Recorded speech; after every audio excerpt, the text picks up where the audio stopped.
My sister and I saved an old man from drowning. The old man claimed to be a deity descended to earth.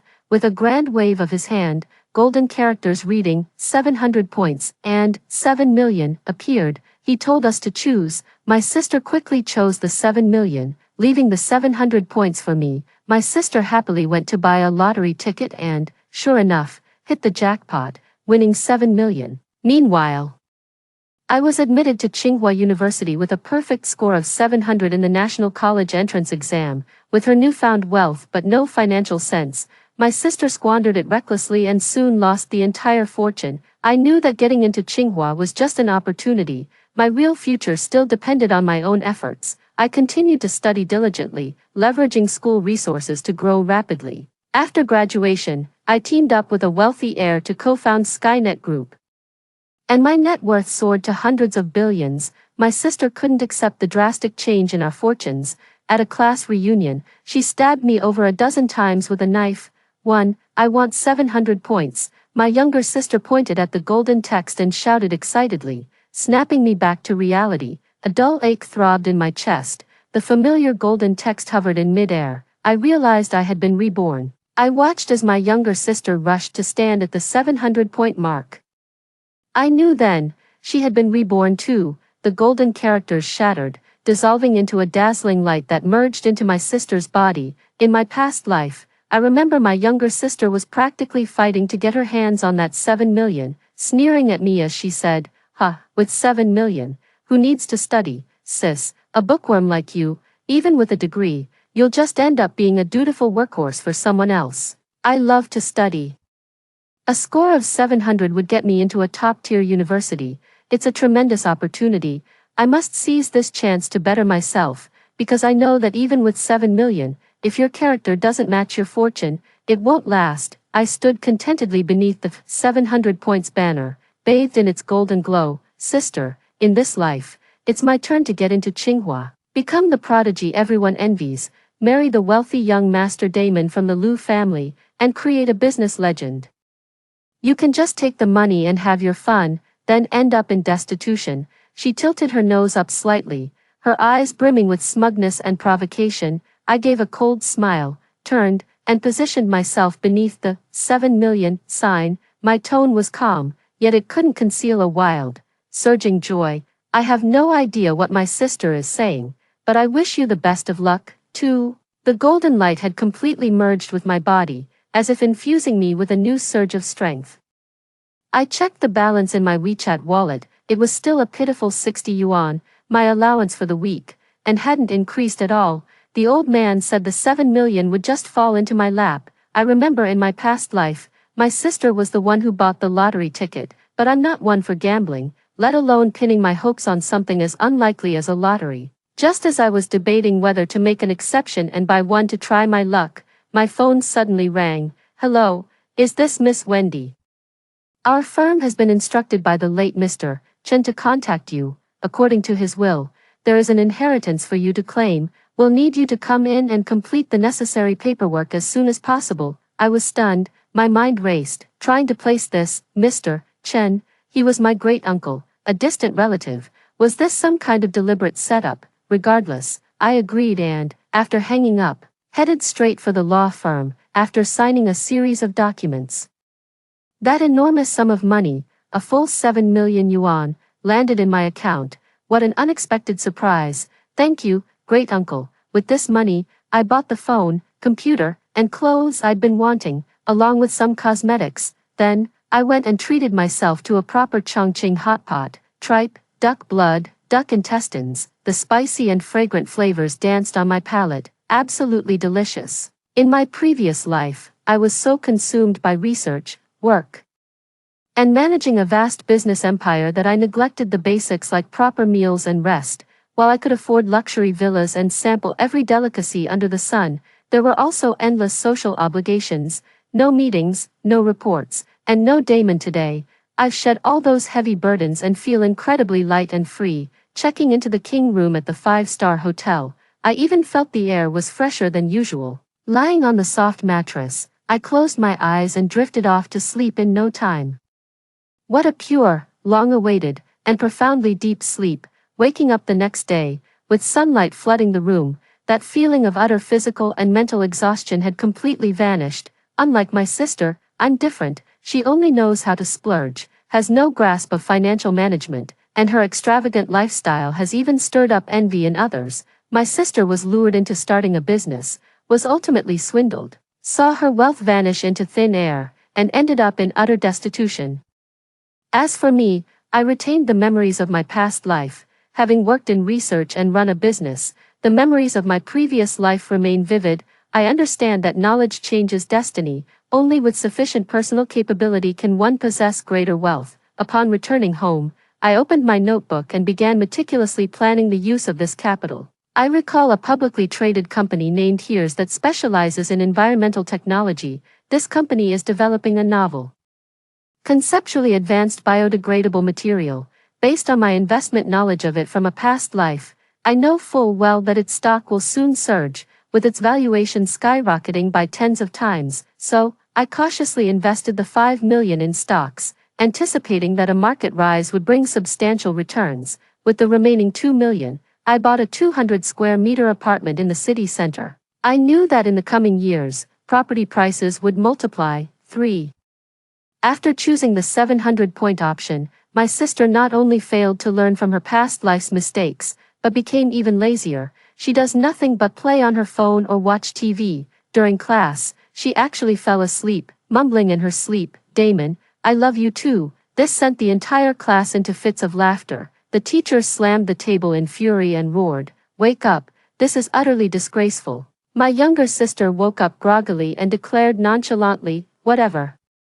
I'm destined to get into Tsinghua and meet my Prince Charming." Upon hearing this, the teacher just shook his head and said, "What a pipe dream." Meanwhile, I kept studying hard, even though in my previous life I had entered Tsinghua, earned a PhD, and founded an AI company. In this life, I still need a degree and a solid foundation to conquer the problems I couldn't solve before. What's more, this time, I will never let fate push me towards Damon again. To the outside world, I was the dazzling golden girl, the one who married into wealth and became the wife of the wealthy heir, Damon, but only I know that so-called perfect life was nothing but a nightmare. He was a complete monster, and I had wanted to escape for a long time, for even though my sister hardly studies, her exam scores keep getting better and better. She's almost at the top of the entire school.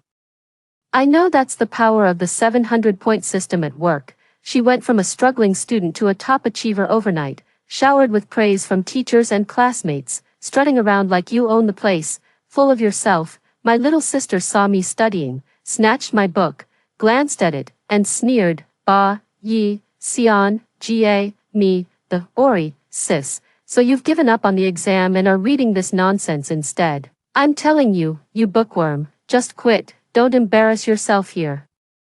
Just find a good family to settle down with, and use that money of yours to live a comfortable life." I didn't respond, and could only laugh at my sister's naivety. My grades weren't as high as my sister's, but what she didn't know was that I was deliberately holding back. High school level knowledge is a breeze for me now. The green tech I invested in has hit the perfect window for bottom fishing, and my stock value has already increased tenfold. In this life, I have an even more ambitious goal.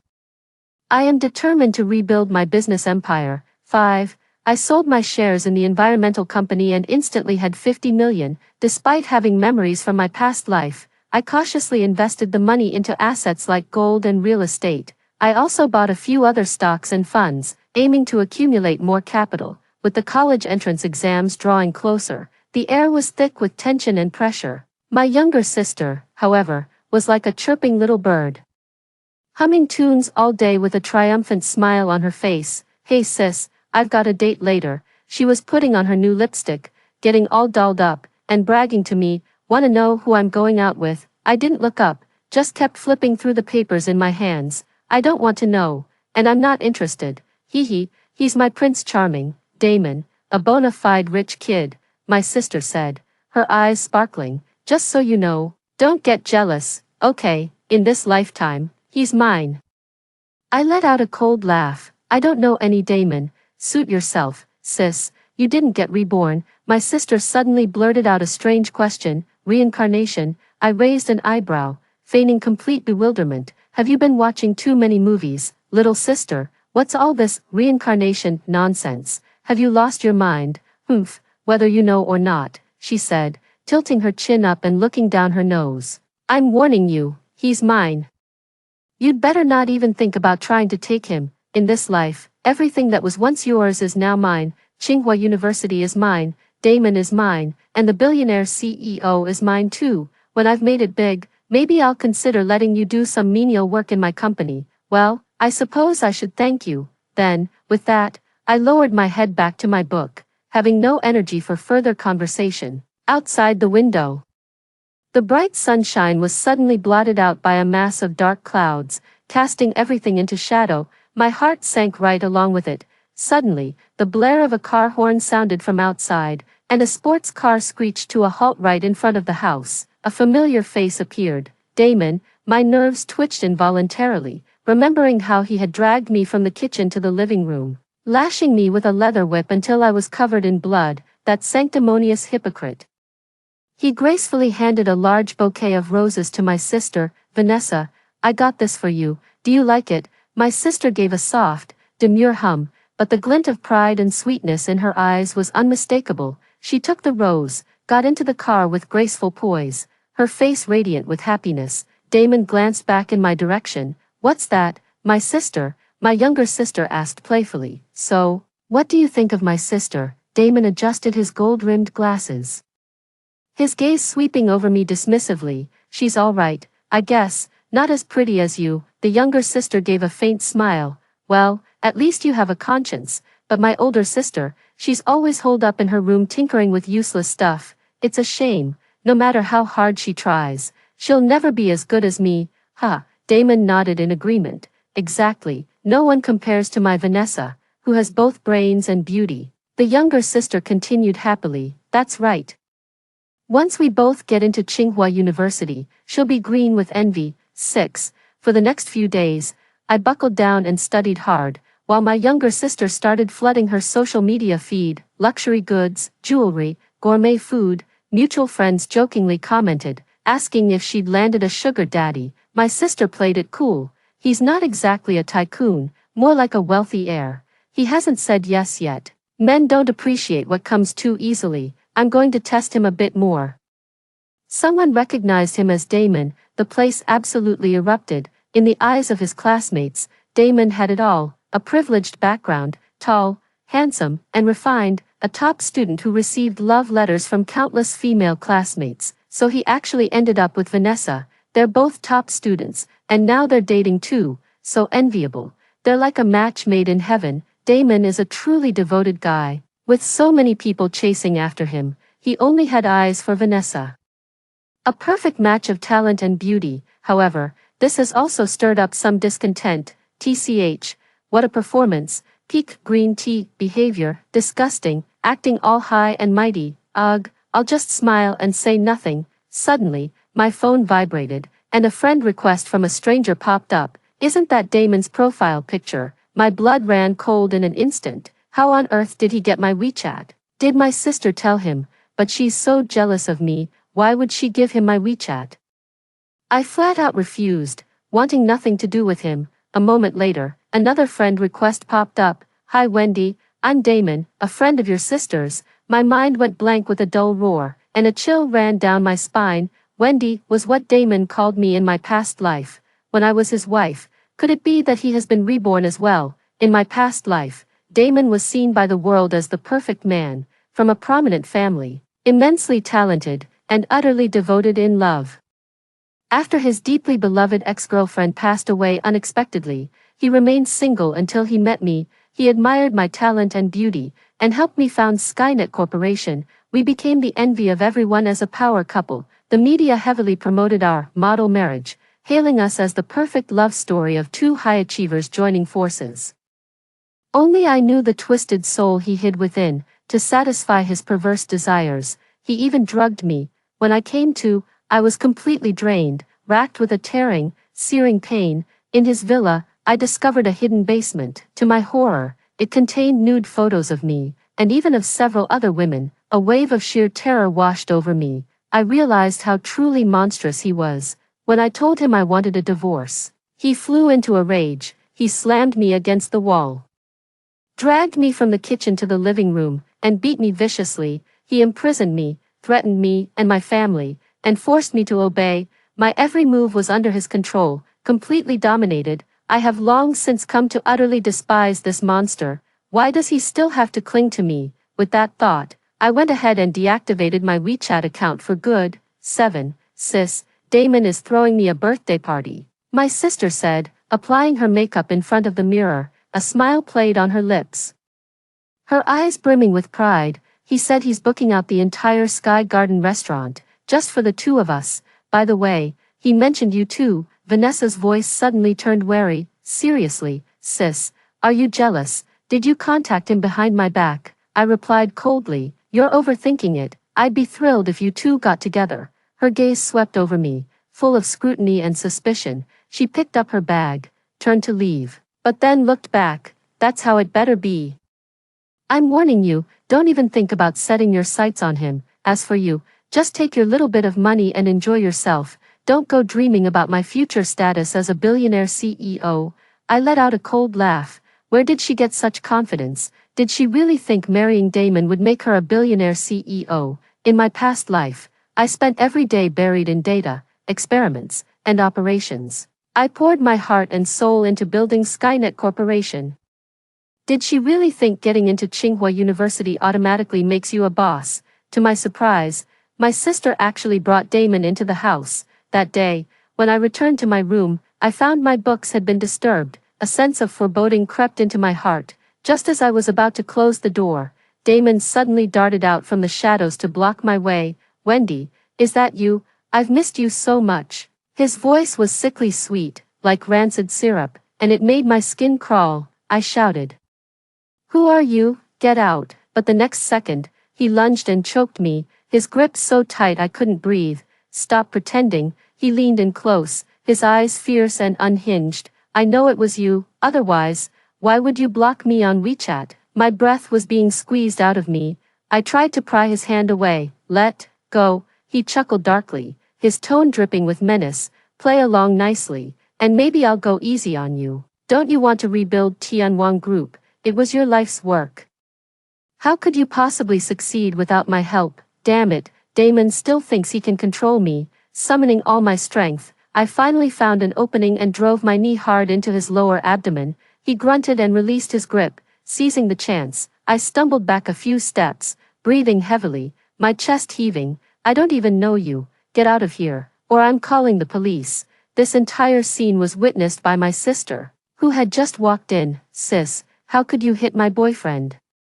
Vanessa rushed forward and shoved me, her face contorted with rage. Sis, just because you can't have him, you want to ruin everything. Damon adjusted his gold-rimmed glasses, feigning innocence. I was just saying hello, and she actually kicked me. What a pair of shameless scoundrels. A surge of rage washed over me. I grabbed a glass from the nearby table and hurled it to the floor. Take your boyfriend and get the hell out of my house, or I'm calling the police right now. The glass shattered into 1,000 pieces on the ground, leaving the two of them stunned. No need for the theatrics. Damon, let's go. Just ignore her. My sister took Damon's arm and shot me a deliberate look, one dripping with pity and contempt. This is insane. Get out. I slammed the door shut, slid down against it. My heart clenched, and I broke down into uncontrollable sobs. To be honest, I hate my sister. She's the one who killed me. What I hate even more is the harm Damon has caused me. That monster, Damon, 8. Thankfully, I had already erased all traces of the rebirth, so Damon didn't discover a thing. Perhaps because the college entrance exams were approaching, an unexpected, brief calm had settled in. 9. The college entrance exams have finally begun. For the final exam, my younger sister was the first one to walk out of the testing hall. The moment she stepped out, she was immediately surrounded by reporters who had been waiting outside. How do you think you did on the exam? A reporter asked. My younger sister replied nonchalantly, not bad, I guess, good enough to get into Tsinghua. The crowd around her instantly erupted. Such confidence, what a steady mindset, truly a prodigy, bound to be a pillar of society in the future. My younger sister was clearly basking in the adoration, her face practically glowing with pride. Just then, she suddenly spotted me. She walked slowly out of the exam hall entrance. Carrying a slightly worn-out backpack and dressed in a plain school uniform, her smile widened, tinged with a hint of mockery as she spoke. "Sis, what's the matter? Did you leave early because you knew you wouldn't pass? Sis, I'm telling you, without any divine help, you'd better not push your luck. Look at you, still dressed like a pauper, even with money, you don't know how to use it." I sneered inwardly and said nothing, seeing I didn't react. My sister grew even more smug. She said to the reporters beside her, "See, this is my hard-working sister. She had the sense to bow out early. Pity, though, all that effort is useless. Some gaps are just innate." I could feel the odd looks from the crowd. My sister was dressed to the nines, radiant and polished, while I looked plain and dated. The stark contrast only made her words ring truer. I didn't mind letting her bask in that fleeting moment of glory. The projects I invested in are now paying off. And my capital has grown to 500 million, why bother with this fleeting conflict? My knowledge has long surpassed what's required for the college entrance exam, and besides, that's not even my goal. I plan to use this summer break to tackle the nuclear battery challenge from my previous life. 10. The college entrance exam results are finally out. I sat in front of the computer, my palms slightly sweaty, and clicked to open the score-checking page. The scores were hidden. My younger sister's test score was also withheld. I knew what that meant. Only the top 50 students in the province get that treatment. When the scores were officially released, sure enough, she had scored 700 points. Her whole face was glowing as if it were gilded, and her smile was so wide you could hang a bird from it. And my score, 699, 1 point less than hers. What she didn't know was that I was still holding back to avoid unnecessary trouble. Meanwhile, after countless days and nights of research, I finally cracked the problem of the nuclear battery. The energy supply I could only dream of in my past life has finally become a reality. Once my capital reaches 1 billion, I'll be able to truly spread my wings. I don't need Damon anymore. I can build my own empire, even after seeing my achievements. My younger sister still couldn't believe it. Putting on a mask of concern, she said, "Sis, cheating on the college entrance exam carries criminal liability." I shot back coldly, "Little sister, so does spreading malicious rumors. How ridiculous. Throwing around baseless accusations comes so easily, doesn't it? There's no cost to it at all. Sis, no matter how you manage to get that score, I'm telling you this. Both Damon and I are going to Tsinghua University. I hope you have the self-awareness not to attend the same university as us, to spare yourself the envy." I said with a resigned look. "Relax, you two should just stick together. I'm not going to Tsinghua, I'm going to UCAS. My sister was still uneasy. "No way. I need to see you fill out the application form with my own eyes." I couldn't be bothered to argue, to put my sister's mind at ease. I applied to UCAS right in front of her, selecting hyperdimensional computing applications, of course. The main reason is that I know of academician Wang from UCAS, the University of Chinese Academy of Sciences, not the National University of Defense Technology. In my previous life, I collaborated with him, and we were on the verge of a breakthrough in nuclear battery technology. My reason for entering UCAS was precisely to work with him again. What I never expected was that my sister would actually be so cunning. 11. My sister and Damon both got into Tsinghua University. And the school was celebrating it everywhere, but my acceptance letter from the University of Chinese Academy of Sciences never arrived. Instead, I got an offer from a local vocational school that couldn't be any worse. A gut feeling told me something was off. I immediately logged into the college application system and found that my original choice for UCAS had been tampered with. In that instant, I remembered. My sister had seen my application choices with her own eyes. A wave of fury washed over me. I stormed out of the room and ran right into my sister Vanessa, who was getting dolled up. I grabbed her by the collar. "Vanessa, did you tamper with my college application?" My sister roughly shook off my hand and sneered. "So what if I did? With the grades you cheated for, you don't deserve to go to the National University of Defense Technology. A vocational school is more your speed." Smack. I couldn't hold back any longer and slapped her hard across the face. "Who's the real cheater here? Let's see how well you can take it." 12. Of course, I can't just let this continue. I need an opportunity. In my previous life, I actually had a connection with academician Wang from the University of Chinese Academy of Sciences, so I sent the principles and design of the nuclear battery to Academician Wang. I attached a brief letter explaining my situation, hoping for a special admission. Little did I know, I was about to walk into a major commotion. A few mornings later, as I returned from the market, I was met with an unusual uproar outside the main gate. I saw heavily armed SWAT officers stationed at the entrance, strictly controlling all movement. The crowd outside was buzzing with speculation. Has some big shot come to our neighborhood? Looks like something big is about to happen. The moment I stepped inside, I heard my little sister's playful laughter. Sis, you're back. Have you been up to no good? The police are here for you. An officer in a pine green service uniform stood up in the living room, his gaze settling on me. So you're Wendy. I ignored my sister, though I found it a bit odd. My conscience was clear, so I stepped forward directly. Yes, I'm Wendy. What can I do for you? My sister curled her lip. Bet you got caught cheating on the college entrance exam, and they're here for you. I shot her a cold glare, sensing my intensity. She swallowed the rest of her words. The officer furrowed his brow. His tone gentle yet earnest. Please don't misunderstand. It's Academician Wang from the state who wishes to see you. Academician Wang wants to see me. My heart skipped a beat. It seems my plan is working. Academician Wang from the University of Science and Technology of China is a top national academician. He has made significant contributions in the fields of energy and artificial intelligence and has even received a Lifetime Achievement Award, despite being in his 60s. He remains remarkably vigorous and sharp-minded. With his help, it meant I could really get an exception to enter the University of Chinese Academy of Sciences. Just as I was about to follow the officer and leave, he suddenly stopped me. Wait, Academician Wang is here in person. What? Here in person? I pinched my own arm. It hurt. So it was real. It seems the people outside are here to protect Academician Wang. His importance to the nation must be even greater than I realized. 13. Just then, another commotion erupted from outside the door. Two black sedans pulled up slowly downstairs. The doors opened, and a group of people filed out one after another. At the head of the group was the familiar Academician Wang. His temples were flecked with gray. He wore a traditional Chinese tunic suit, and his eyes were sharp and penetrating. His every gesture radiated authority and wisdom. Accompanying him was a sharply dressed middle-aged man in a suit who looked somewhat familiar.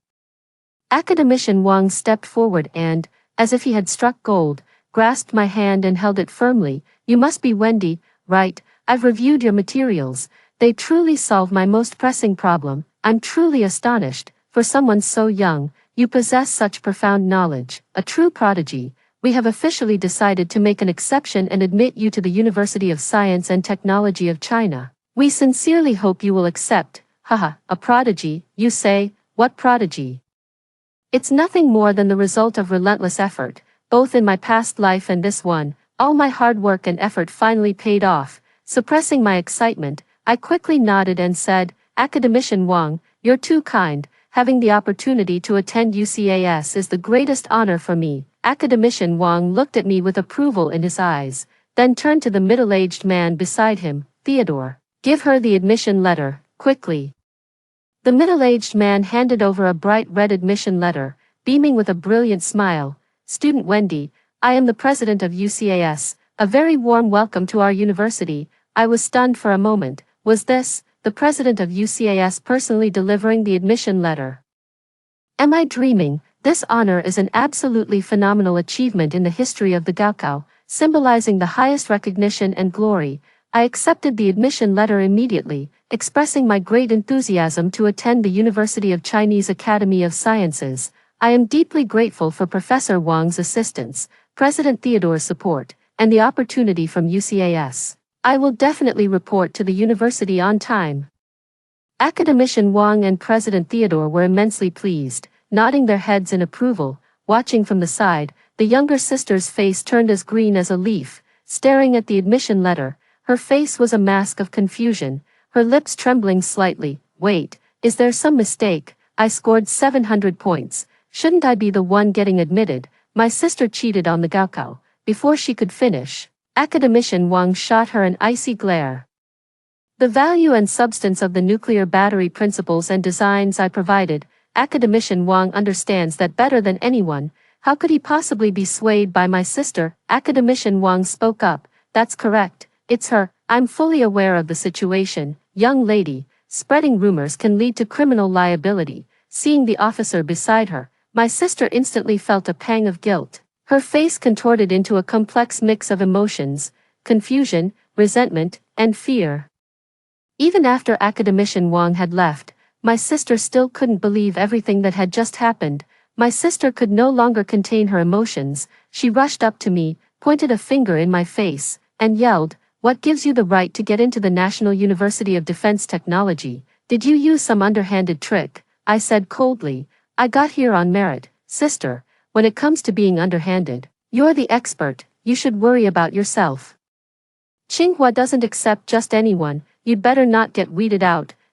She panted, her eyes reddening. "You're just jealous. Don't think I don't know what you did. You must have cheated. There's no other way it could have been you." I couldn't be bothered with her anymore and turned to start packing my things. Finally, I had the chance to chase my dream. 14. On my way to register at UCAS, I answered a call from an unknown number, and Damon's sinister voice came through the line. "Wendy. I knew it was you. Don't even think about running. I suggest you come back to me quietly, or I'll make your sister's life a living hell." No need to guess. My sister must have told him about me. Damon has already figured out that I've been reborn. Poor sister, she doesn't even realize Damon has sold her out.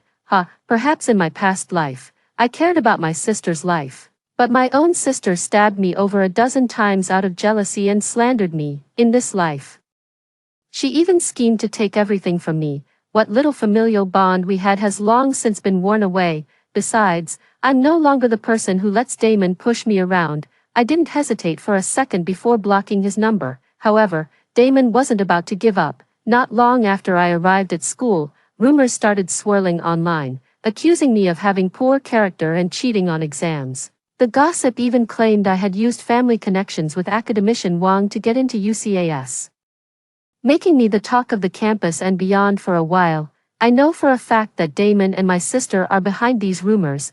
They know that once I'm at the University of Chinese Academy of Sciences, under the state's protection, it'll be much harder for them to get to me, control me, or exploit me. Fortunately, they have no idea that I've cracked the problem of the nuclear-powered battery. When I arrived at the university, Academician Wang even pulled me aside to discuss the nuclear-powered battery. Academician Wang had long placed his full trust in me. When the rumors reached Academician Wang, he was furious. How dare anyone question my integrity? Fuming, Academician Wang stormed out of the lab and went straight to see the university president. Before long, those rumors vanished as if swept away by a gale, coming to an abrupt end.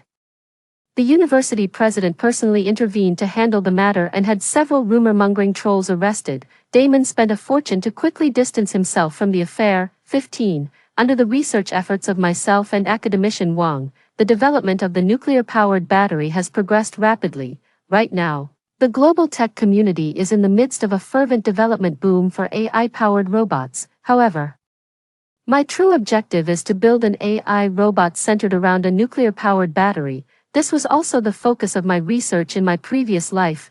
My idea immediately received the full support of Academician Wang. My funds had now grown to 1 billion. Without a moment's hesitation, I poured all of it into RD and founded Skynet once again. After countless attempts by the team, working day and night to overcome the challenges, I finally succeeded in creating the first nuclear-powered AI robot.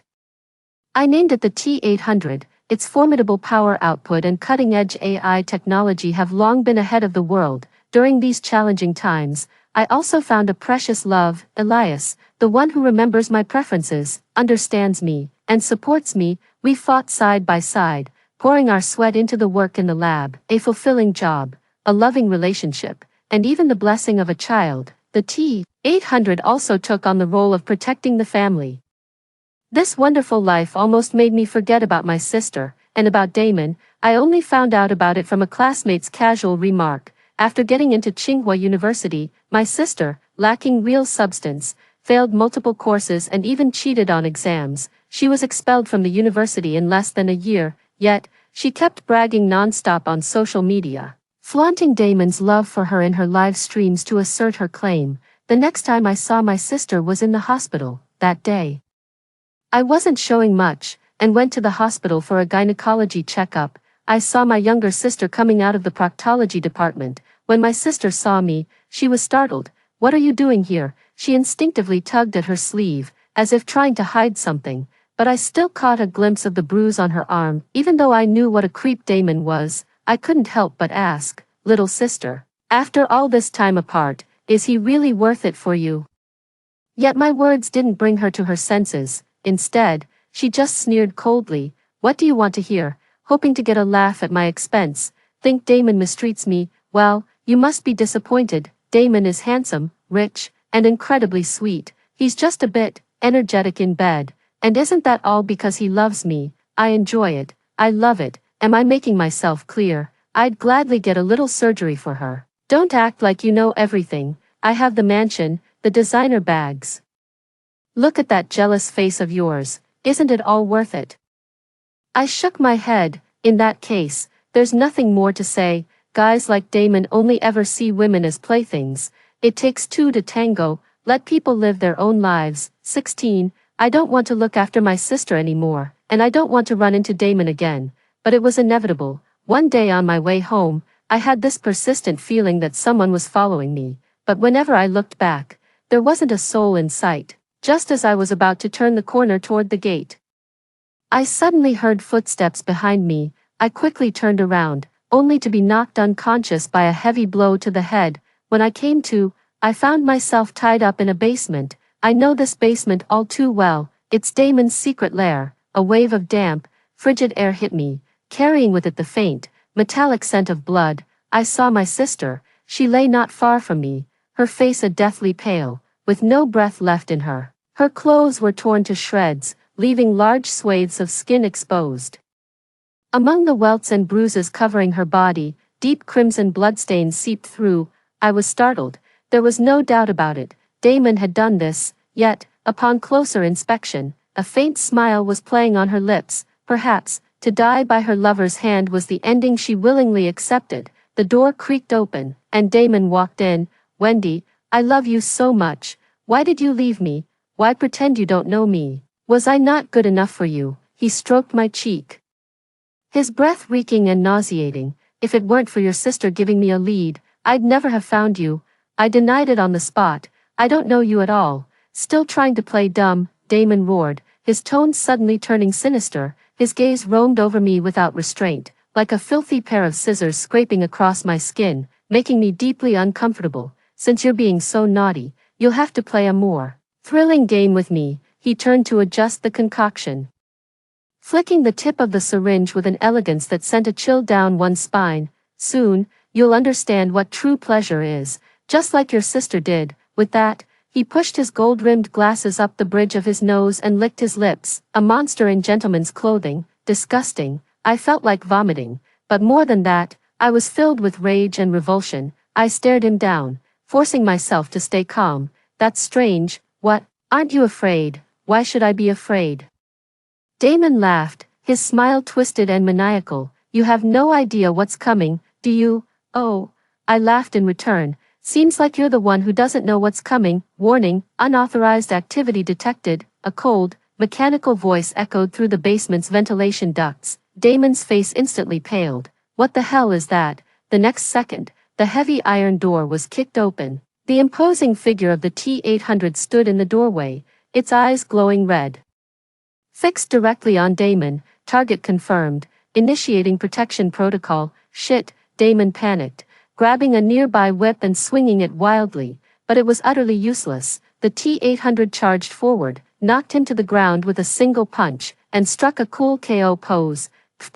Damon couldn't hold it back and spat out a mouthful of blood. He was seized by an unprecedented terror, trembling as he struggled to his feet in a desperate attempt to flee. I had already noticed. Staggering to my feet, I commanded, "Tie him up." T-800 sprang into action, pinning Damon firmly to the ground. At the same moment, sirens blared outside as SWAT officers armed with live ammunition stormed in, training their weapons on Damon. "Freeze, you're under arrest." Damon instantly collapsed to the floor, his face a mask of utter disbelief.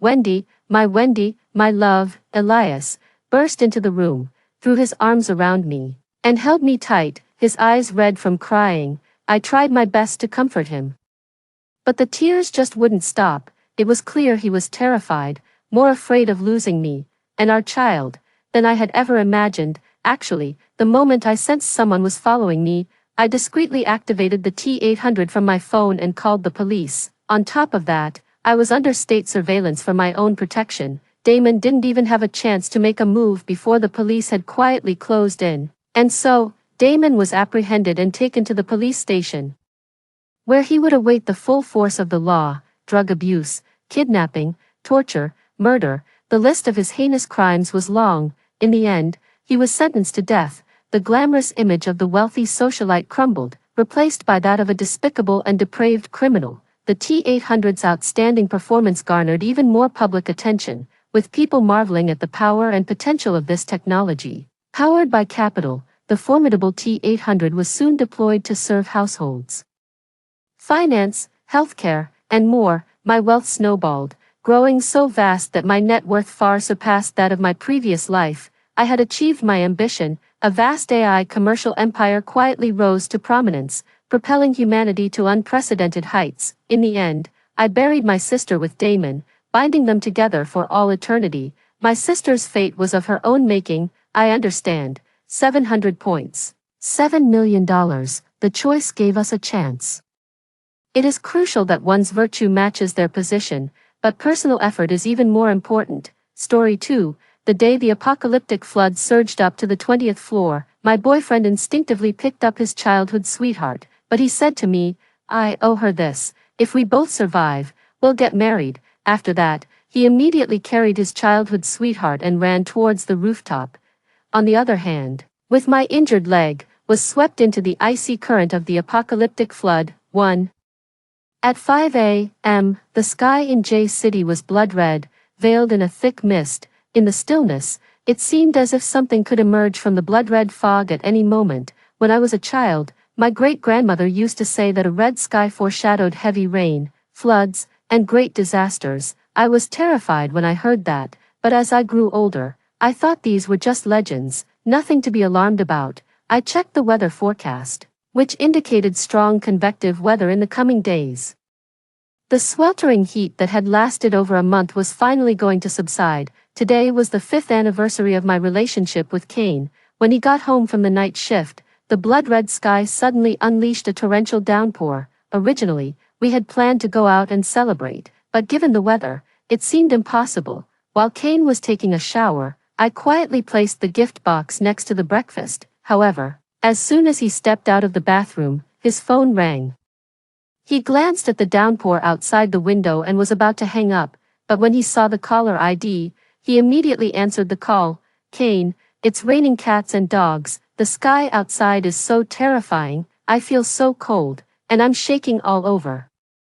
I can barely breathe. I'm so scared." Woo. The dining room was so quiet that I could clearly hear the voice on the other end of the phone. The girl sounded pitiful and weepy. "Phoebe, have you taken your medicine? Wait for me. I'll be right there." Kane didn't even look at the breakfast on the table. He casually changed his clothes, grabbed an umbrella, and headed out the door, not even bothering to tell me where he was going. I didn't say a word. Just as he opened the door, I reached out and pressed against the door panel. I quietly slipped between him and the door, my back firmly against the cold, hard wood. Kane rubbed his temples, his tired face filled with annoyance. "Phoebe's anxiety is acting up, and I need to go. You know, if it weren't for her saving me back then, she wouldn't have gotten hurt, missed the college entrance exam, or developed psychological problems. Paige, we're almost getting married. I hope you can treat Phoebe like a sister." Kane put his arm around me, not to comfort me but to move me aside. "I'm already exhausted. Can't you be more understanding?" "Understanding? Every time, I'm the one expected to be understanding." At company gatherings where family members were invited, he'd leave at the drop of a hat because of a call from Phoebe. The day we went to try on wedding dresses, I walked out of the fitting room full of excitement, only to find he was gone. All he sent me was a message: "Paige, just letting you know, Phoebe's anxiety is acting up, and I'm going to check on her." On my birthday, he also left me behind because of Phoebe. "Kane, do you really have to go today?" "Paige, don't be unreasonable. I've already told you where I'm going. I'll be back soon." Phoebe works alone in J City with no one to rely on. How can I just ignore her? After saying this, Kane forcefully pulled my hand away and left without looking back. 2. I've seen Kane's back countless times, when we started dating 5 years ago. He seemed to shine brightly, but the moment he walked out today, that light suddenly dimmed. The rain showed no signs of stopping. Instead, it grew even heavier. I opened the gift box on the table. Inside was a key to a new apartment. Because we didn't have a place of our own, our wedding date kept getting postponed. A few days ago, the neighbors on the 30th floor moved out of town and were selling their place at a low price. I discussed it with my parents, and they paid the down payment to buy it. Today, I had planned to tell Kane that we finally had a home and that we could get married. I packed all my belongings and went to the apartment on the 30th floor alone. Disappointment gnawed at me like a worm, leaving me feeling hollow inside. Looking out the window on the 30th floor, the red sky gradually faded, replaced by a grayish hue, as if night had fallen. I couldn't believe my eyes when I checked my phone. It was only 9 a.m. At the same time, a yellow rainstorm warning popped up on my phone. Dear citizens, according to the latest news from the meteorological station, our city will experience a severe rainstorm, expected to last for a week. Affected by consecutive days of high temperatures, the soil moisture saturation is relatively high. This rainstorm may trigger mountain floods, geological disasters, and other situations. Please avoid going to dangerous areas such as mountains and rivers as much as possible to ensure personal safety. At the same time, the rainstorm may cause traffic congestion, power outages, and other adverse effects. It is recommended that citizens plan their travel routes in advance and prepare necessary emergency supplies to ensure safety. Finally, please pay attention to prevent lightning, strong winds, and other natural disasters, in case of emergency. Please call the Citizen Service Hotline 12345 or the Police Hotline 110 in a timely manner. Wish you all a safe passage through the rainstorm. Thank you. Soon, the property management also sent a notice in the homeowners group. Many neighbors shared news about the terrible road conditions outside. Due to the heavy rain, it was inconvenient to drive, and the community supermarket quickly became crowded. I didn't go downstairs to join the rush because before leaving, my parents had filled my fridge and snack cabinet, worried that I'd rely on takeout. There was more than enough food in the new home to last not just a week but a whole month.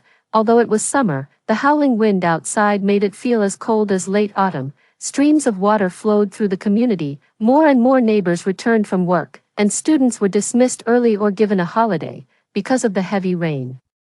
The delivery truck of the community supermarket broke down after bringing in a batch of supplies. The rain poured continuously for a whole day, from morning till night. I didn't receive any news from Kane until a neighbor posted a rescue video in the community group. In the video, a man and a woman were swept off the road by the wind and rain. Despite the man's tall and strong build, he was knocked down by a stone carried by the wind and couldn't get up easily. Fortunately, he managed to grab the guardrail at the community gate and even caught his female companion who was about to fall. Looking at the dispirited man in the video, wasn't that Kane? And the girl he was protecting in his arms, wasn't it Phoebe? I rushed to the balcony and looked down, but the rain and fog were so thick that I couldn't see anything clearly. I continued watching the video with my phone in hand. No, the wind and rain are too strong. The voice of the person filming was fragmented by the wind and rain. Soon, several kind-hearted neighbors tied ropes around themselves and began to rescue Kane and Phoebe. The leading rescuer was a big, strong man, but he also struggled in the strong wind. He was knocked down just 2 steps in, landing awkwardly on the ground, and the wind even blew his raincoat inside out. Hold on tight. He signaled the people behind to be careful and then slowly got up and walked towards Kane and Phoebe. When the ropes were put around Kane and Phoebe, they were so excited that tears welled up in their eyes. Thank you so much. Thank you. Thank you. Let's go. Hurry back. Don't go out again in this heavy rain. I had no choice. I was driving back to the community, but my car broke down at the second phase down the slope. I had to abandon it and walk back. The community group was filled with praise. Kane also thanked everyone in the group. It seemed he was safely back home now. I opened Kane's WeChat chat window, but thinking of Phoebe, I closed it again. I tossed and turned in bed.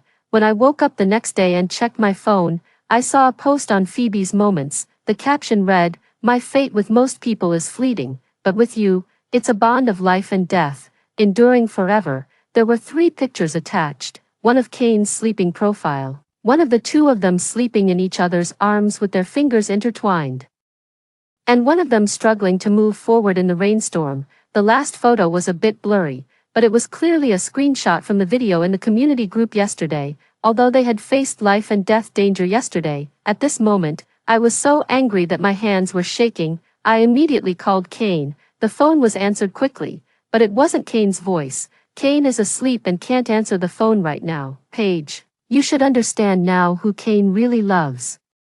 Under the gloomy sky outside the window, the distant hills were obscured by the rain and fog. Even though I was on a high floor, the smell of damp earth and decaying plants permeated the air. The scent of the rainstorm suddenly reminded me of another rainy day after work. I was waiting at the subway entrance with many others for the rain to stop, but more and more people were picked up by umbrellas. I couldn't get a taxi that day and had to walk home in the rain. On the way, I saw Kane's car speeding by, with Phoebe in it. I told myself to calm down, but I couldn't stop the anger coursing through my body. The internal struggle was intense, and I felt completely overwhelmed. I rushed straight to the 20th floor and opened the door with my key. I ran into the bedroom, grabbed the sleepy Kane, and showed him Phoebe's photos one by one. I'm sorry, Paige. Kane looked innocent and full of guilt. Kane, let's break up. No, Paige, don't break up with me, you misunderstand.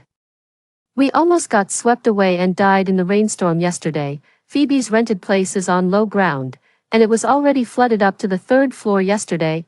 I owe her, and I had to bring her here for shelter.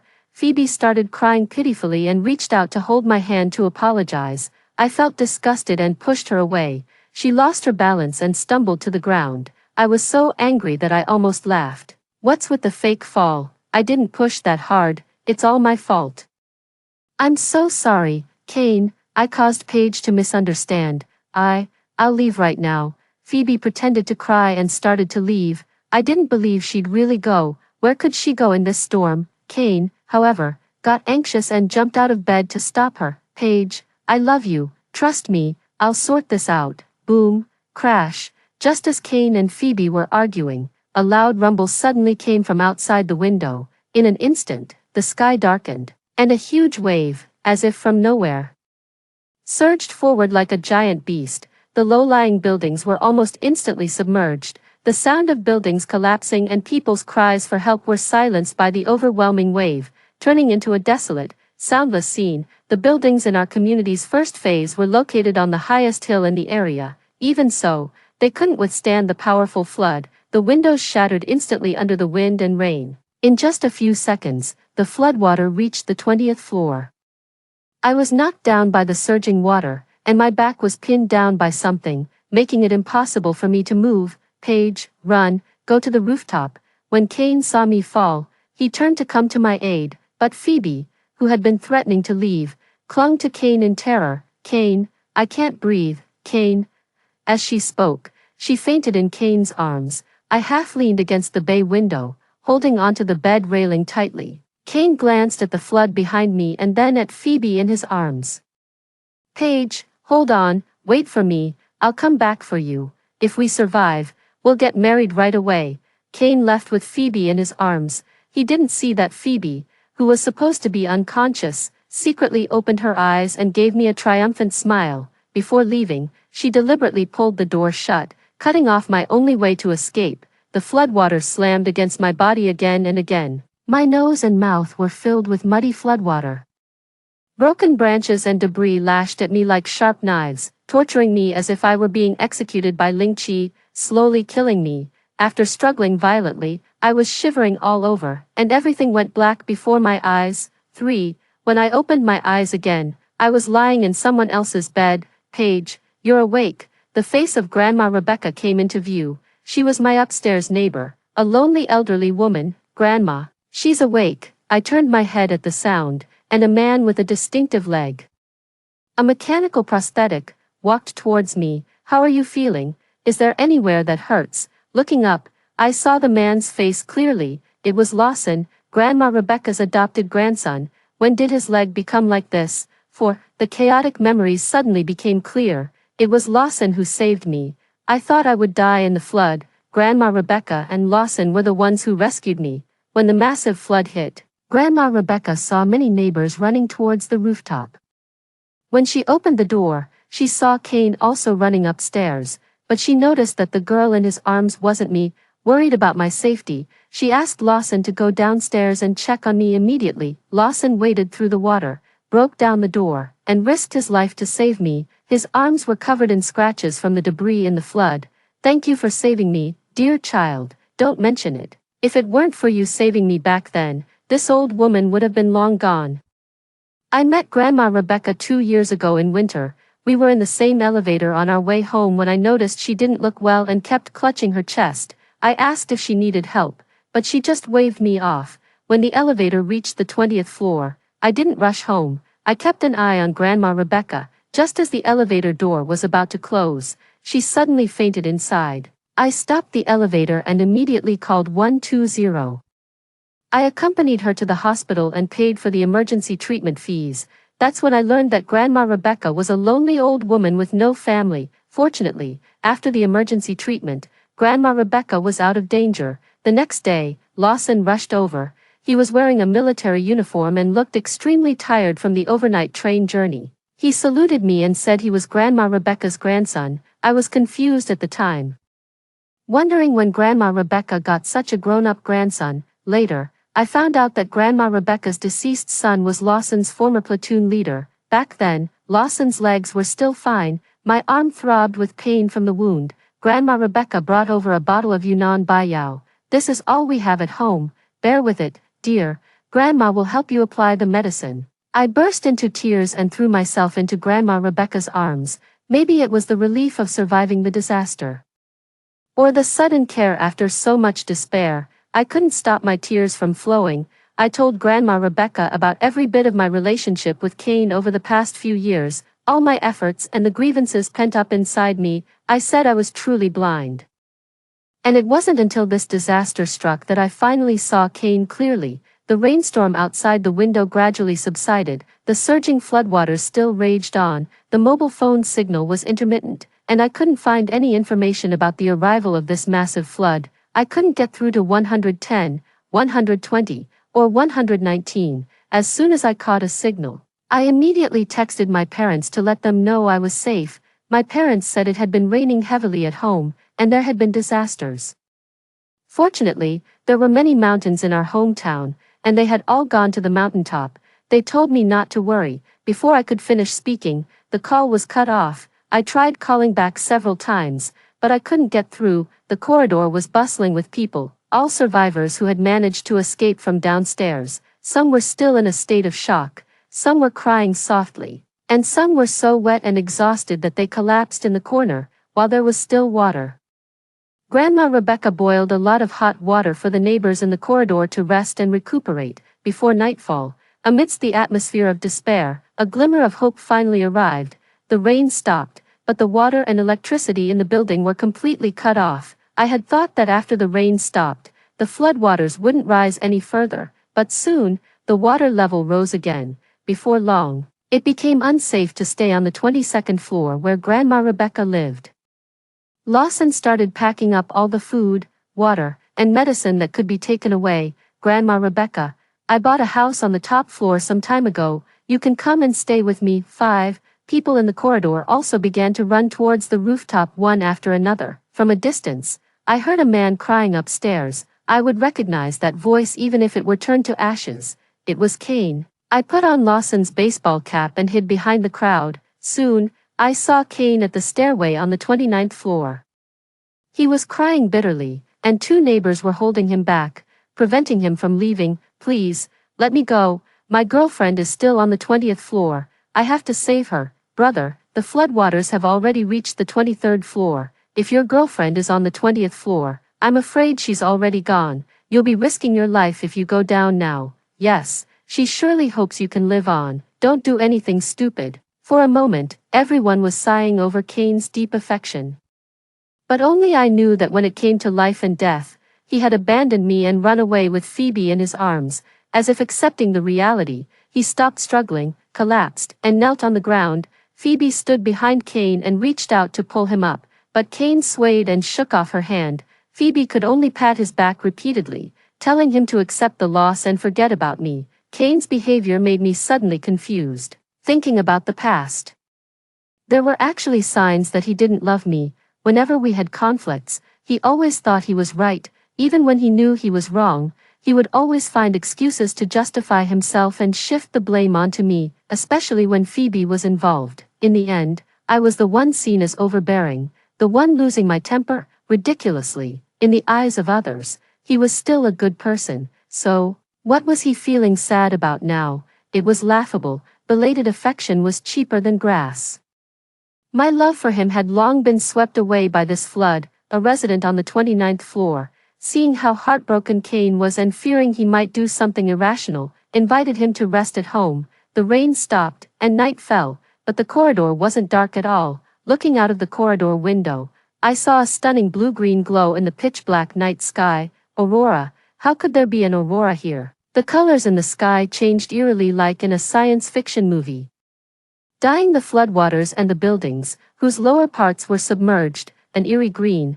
In the corridor, people's faces looked deathly pale under the strange green light, fearing that the floodwaters would rise again. Many people went to the rooftop. Taking this opportunity, I quickly led Grandma Rebecca and Lawson back to my home on the 30th floor, 6, with no water or electricity. The meat in the freezer probably wouldn't last more than a few days before going bad. I took stock of the other food at home: 2 boxes of mineral water, 1 box of electrolyte drinks, 1 box of mashed potatoes, 1 box of self-heating rice, 1 box of self-heating hot pot, 1 bag of ham sausages, 1 box of small bread, a camping gas stove, 4 gas cylinders, and a cabinet full of snacks. I looked out the window. If we could get rescued within a week, this food would definitely be enough for the 3 of us, but would the flood last that long? Survivors in the corridor started knocking on doors floor by floor. Is anyone home? If you have extra food and water, could you spare some? The flood had come too quickly. Many residents on the lower floors, in their rush to escape, didn't have time to gather their belongings. Soon, someone knocked on my door, but unlike the family next door, I didn't respond. Lawson was about to say something, but Grandma Rebecca stopped him. Only when the voices at the door faded away did I speak slowly. I'm sorry, I might seem like a bad person right now, but given the situation, I don't know how long it will be until we get rescued. I can't even imagine what will happen if the flood doesn't recede and we keep waiting in vain. At least for now, I don't want to reveal what we have at home. Grandma Zhang patted my back to comfort me. Silly child, you're not a bad person. I understand your thoughts, but I also have a different view. In the face of a great disaster, people need unity more than anything. Lawson had a serious expression and seemed dissatisfied with my choice. Grandma Zhang slapped him. Paige, ignore him. He's as stubborn as my dead son. Both fools. I can't take care of others, but I just hope you two stay alive. Since Grandma had trouble chewing, we used the gas stove to cook some vegetable and meat porridge. We also opened 2 boxes of self-heating hot pot and 3 boxes of mashed potatoes. After the meal, the 3 of us sat on the balcony, looking out the window. Above us was the strange aurora, and below was the surging flood. The building in front of ours was shorter. Now all the survivors there had gathered on the rooftop. Grandma was a bit tired and went to bed early. Lawson told me to go and rest too, saying he would keep watch. I gave a bitter smile. We're on the 30th floor, the highest floor. If this floor gets flooded, 7. At 3 a.m., I woke up to take over the watch from Lawson. By then, the strange aurora in the sky was gradually fading, and it had gotten much darker outside. It didn't rain all night, and the floodwaters probably didn't rise. Look at that building in front. The water level is still below their rooftop, about the height of the 24th floor of our building. Okay, go and rest for a while. At 4 a.m., the strange aurora completely disappeared, and the sky was pitch black. I found a candle that Grandma Rebecca had brought, lit it, and placed it in front of me. At 5 a.m., the sky began to lighten, and Grandma Rebecca woke up. She told me to go to sleep, but I couldn't fall asleep no matter what. At 6 a.m., the sun pierced through the thin clouds and shone on the floodwaters. The reflected light was so dazzling that it hurt my eyes. At 7 a.m., the sun came out fully. Great, If it didn't rain again, the floodwaters wouldn't rise, right? After a morning of intense sunlight, the floodwaters gradually calmed down like a stagnant pond. In the afternoon, people in the corridor began organizing self-rescue teams. My home is on the 24th floor. There are 2 boxes of instant noodles and 2 boxes of mineral water in the kitchen. I ran too fast and didn't have time to get them. Let's go down and take a look. My home is on the 23rd floor. I remember there's a box of self-heating hot pot and a case of mineral water. I need to go back to the 22nd floor to get my dad's medicine. Is anyone going to the 22nd floor? Are there any good swimmers here? We're short on manpower right now. For safety's sake, let's divide into groups and go to different floors. Don't push yourselves. If you feel tired, come back immediately. Lawson and I pressed our ears against the door, listening to the discussion outside. When we heard they were short on manpower, he couldn't stay put. Count me in. When I opened the door, the people at the door were a bit surprised. All the members of the rescue team outside were from floors below the 24th floor, which were already submerged. None of them were from the 25th floor or above. Soon, several neighbors' eyes shifted from Lawson's face to his prosthetic leg. Brother, thank you so much for offering to help, but your leg. Lawson knocked on his prosthetic leg. I lost this leg during a mission. I used to be in the army. I'm a good swimmer, and this prosthetic is waterproof. Count me in too. I need to go to the 20th floor. Hearing Kane's voice, I quickly closed the door halfway and hid behind it. Brother, are you feeling better today? The water has reached the 24th floor now. It'll be tough to go down to the 20th floor. I want to go back and look for my girlfriend. My girlfriend loves snacks. There's a big box of snacks at home, and a lot of self-heating hot pot. As he said this, Kane suddenly burst into tears. Slap, slap, slap dash. He slapped himself in the face while crying. I'm afraid I won't be able to come back alone. My sister is still on the rooftop. If anyone is willing to go to the 20th floor with me, I'm willing to share half of the food. I don't need my share. Just leave some for my sister. Everyone thought Kane was loyal and kind-hearted. Everyone tried to persuade him. Perhaps because of Kane's persistence, or maybe to get more supplies, someone finally agreed to go to the 20th floor with him. Lawson knew about my relationship with Kane. He didn't say anything, just turned his head and glanced at me inside the door. I put my index finger to my lips, signaling him not to tell Kane I was here. Grandma Rebecca walked to the door worriedly and said goodbye to Lawson. I know I can't stop you, but you must promise Grandma to put your safety first. After a while, the self-rescue team set off downstairs along the corridor. I kept an eye on the water level from the balcony. Grandma Rebecca and the families of the other self-rescue team members waited in the corridor for Lawson's return. I looked into the distance and saw a white boat floating on the murky floodwaters. Rescue had arrived. I opened the window and waved at it. After waving for a long time, I realized that it was a tourist boat from a park. There was no one on it, and it was just drifting with the current. Eventually, it got stuck next to a submerged building nearby. Hope and despair alternated in an instant. If we couldn't get rescued and if that boat was in good condition, could we use it to save ourselves and leave? 8. Have you seen my grandson Lawson? Why hasn't he come back yet? Grandma Rebecca's anxious voice sounded at the door. It seemed the self-rescue team had returned, to avoid running into Kane. I opened the door a crack and observed the situation outside. Most of the team members had returned. They were soaking wet but had brought back a lot of food. Everyone was tired, but the mission had generally gone smoothly. Even when a neighbor who was in the same group as Lawson came back, Lawson was still nowhere to be seen. Son, was my grandson in your group? Why hasn't he come back? Didn't you encounter any danger down there? The man was carrying a large bag of food in his arms.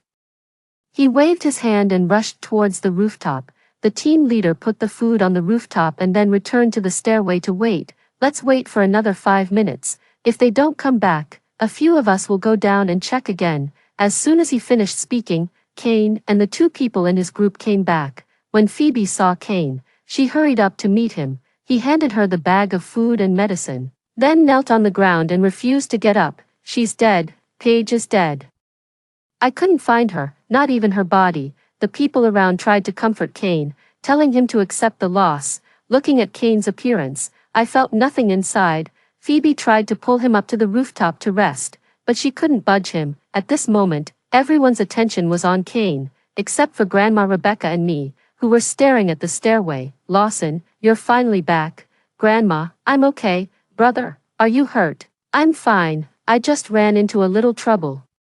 Lawson looked around the crowd as if searching for something. Soon, his eyes met those of the man who had gone into the water with him. For some reason, the man looked visibly flustered when he saw Lawson. Lawson clenched his fists and walked straight towards the man. Next to the man stood a little boy about 4 years old. When the little boy saw that no one else came out behind Lawson, his nose wrinkled, and he started crying. Dad, where's Mom? Be good, son, Mom got on a boat. She'll come back soon to take us away. Everyone knew it was a lie to comfort the child. The little boy's mother was probably dead. Lawson suppressed his anger, and his clenched fists relaxed slightly. Grandma Rebecca urged Lawson to go home and change his clothes. Before closing the door, I glanced at Kane. He was still kneeling in the direction of the stairway. Let him kneel. It has nothing to do with me anymore. After he came back, I asked Lawson what had happened. He said that when they were looking for supplies, the man in the same group had almost killed him to grab the food.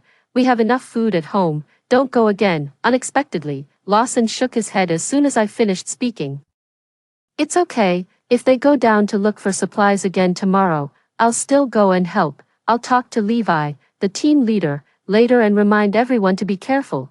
There was no emotion in Lawson's voice. Instead, I got worked up. We don't need more food. That guy almost killed you for food, is just reminding Levi to be careful enough. There's a huge flood outside, and you have a prosthetic leg. Stop being so overly kind-hearted. What would Grandma Rebecca do if something happened to you?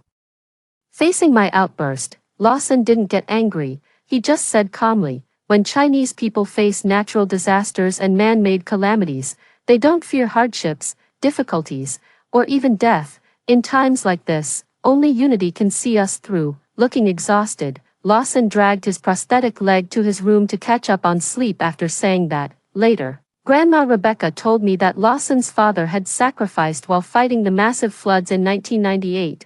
In 1998, I was just born.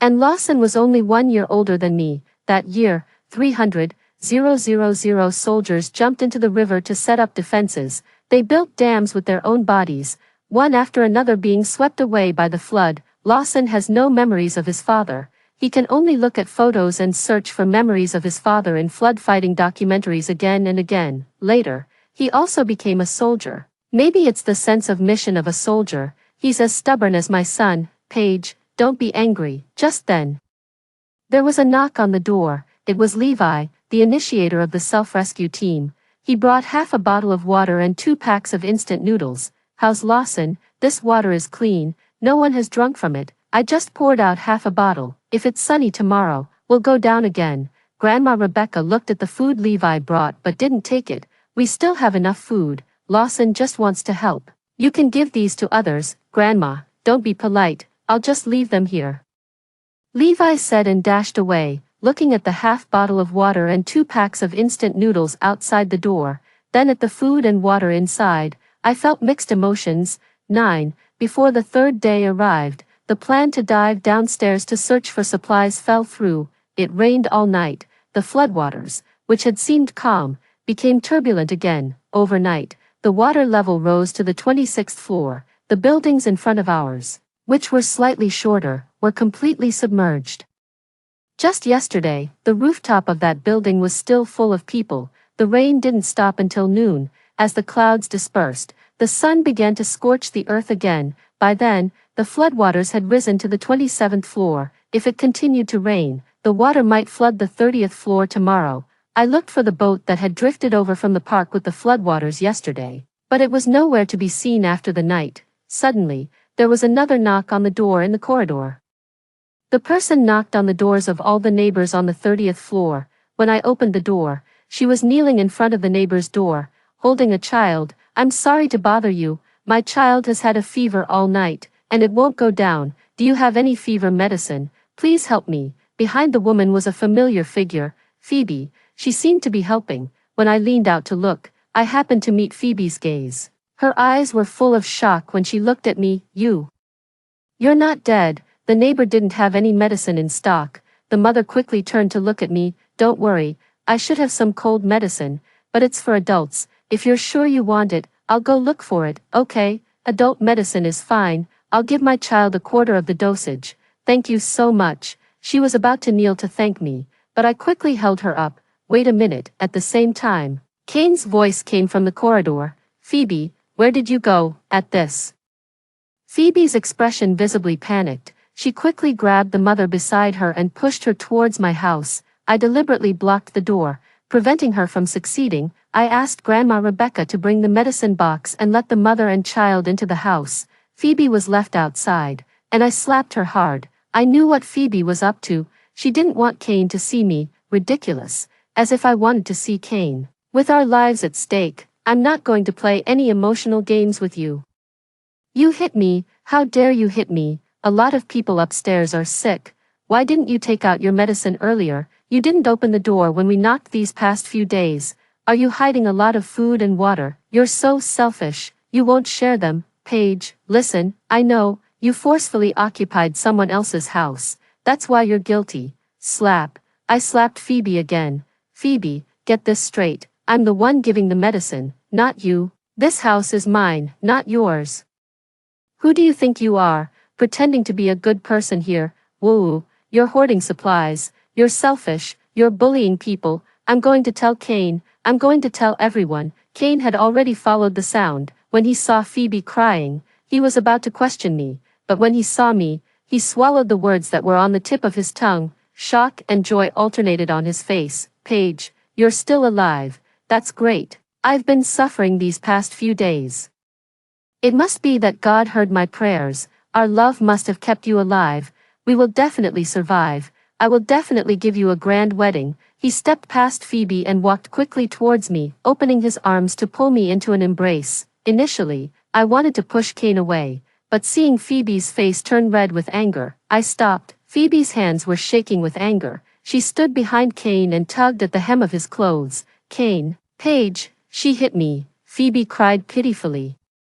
Kane felt sorry for her again. He let go of me and turned to look at Phoebe. Although Phoebe's face was red, the 2 slap marks on her face were even redder.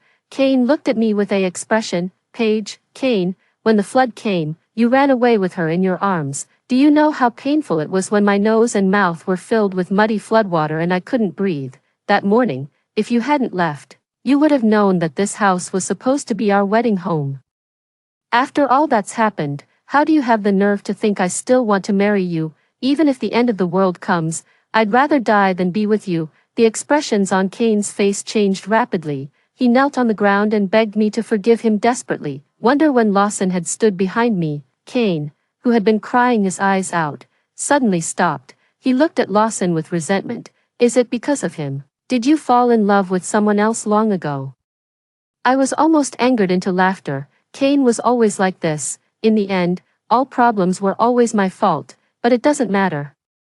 I just beg you to forgive me, Paige. Forgive me, I'll do better than before. Lawson, who had come to see what was going on, suddenly became the center of attention. His face darkened, and he frowned. He suddenly pulled me behind him and shouted at Kane, "What kind of man are you? Get lost." Bang, Lawson closed the door. 10, sorry, I couldn't stand it anymore. Lawson turned around, trying hard to hide his embarrassment. It's okay, thank you for saying what I wanted to say. If we survive, do you still plan to make up with him? I shook my head. Make up? Impossible. 11.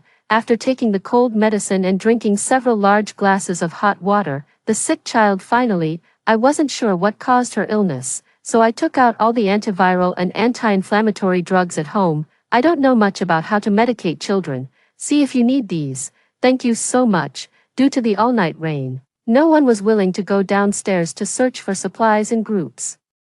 In order to find medicine for his daughter, the little girl's father took the risk of diving downstairs as soon as the sun came out at noon. When the rain stopped, he searched house by house according to the locations provided by nearby neighbors but found nothing. All the medicine chests had been washed away. Instead of finding medicine, he picked up some small bread and instant noodles that had been washed there from who knows where. When he came back, he was soaked and exhausted. When he learned that his child had taken the medicine and the fever had gone down, he insisted on giving me more than half of the remaining food. No need, We have enough food. What will you do if you give these to me? I'll be fine. I'll rest for a while and go down to search again later. I just need to leave some food for the child. I didn't take their food and offered them a room. The child is sick. Stay at my place for now. There were now the lively laughs of the little girl at home.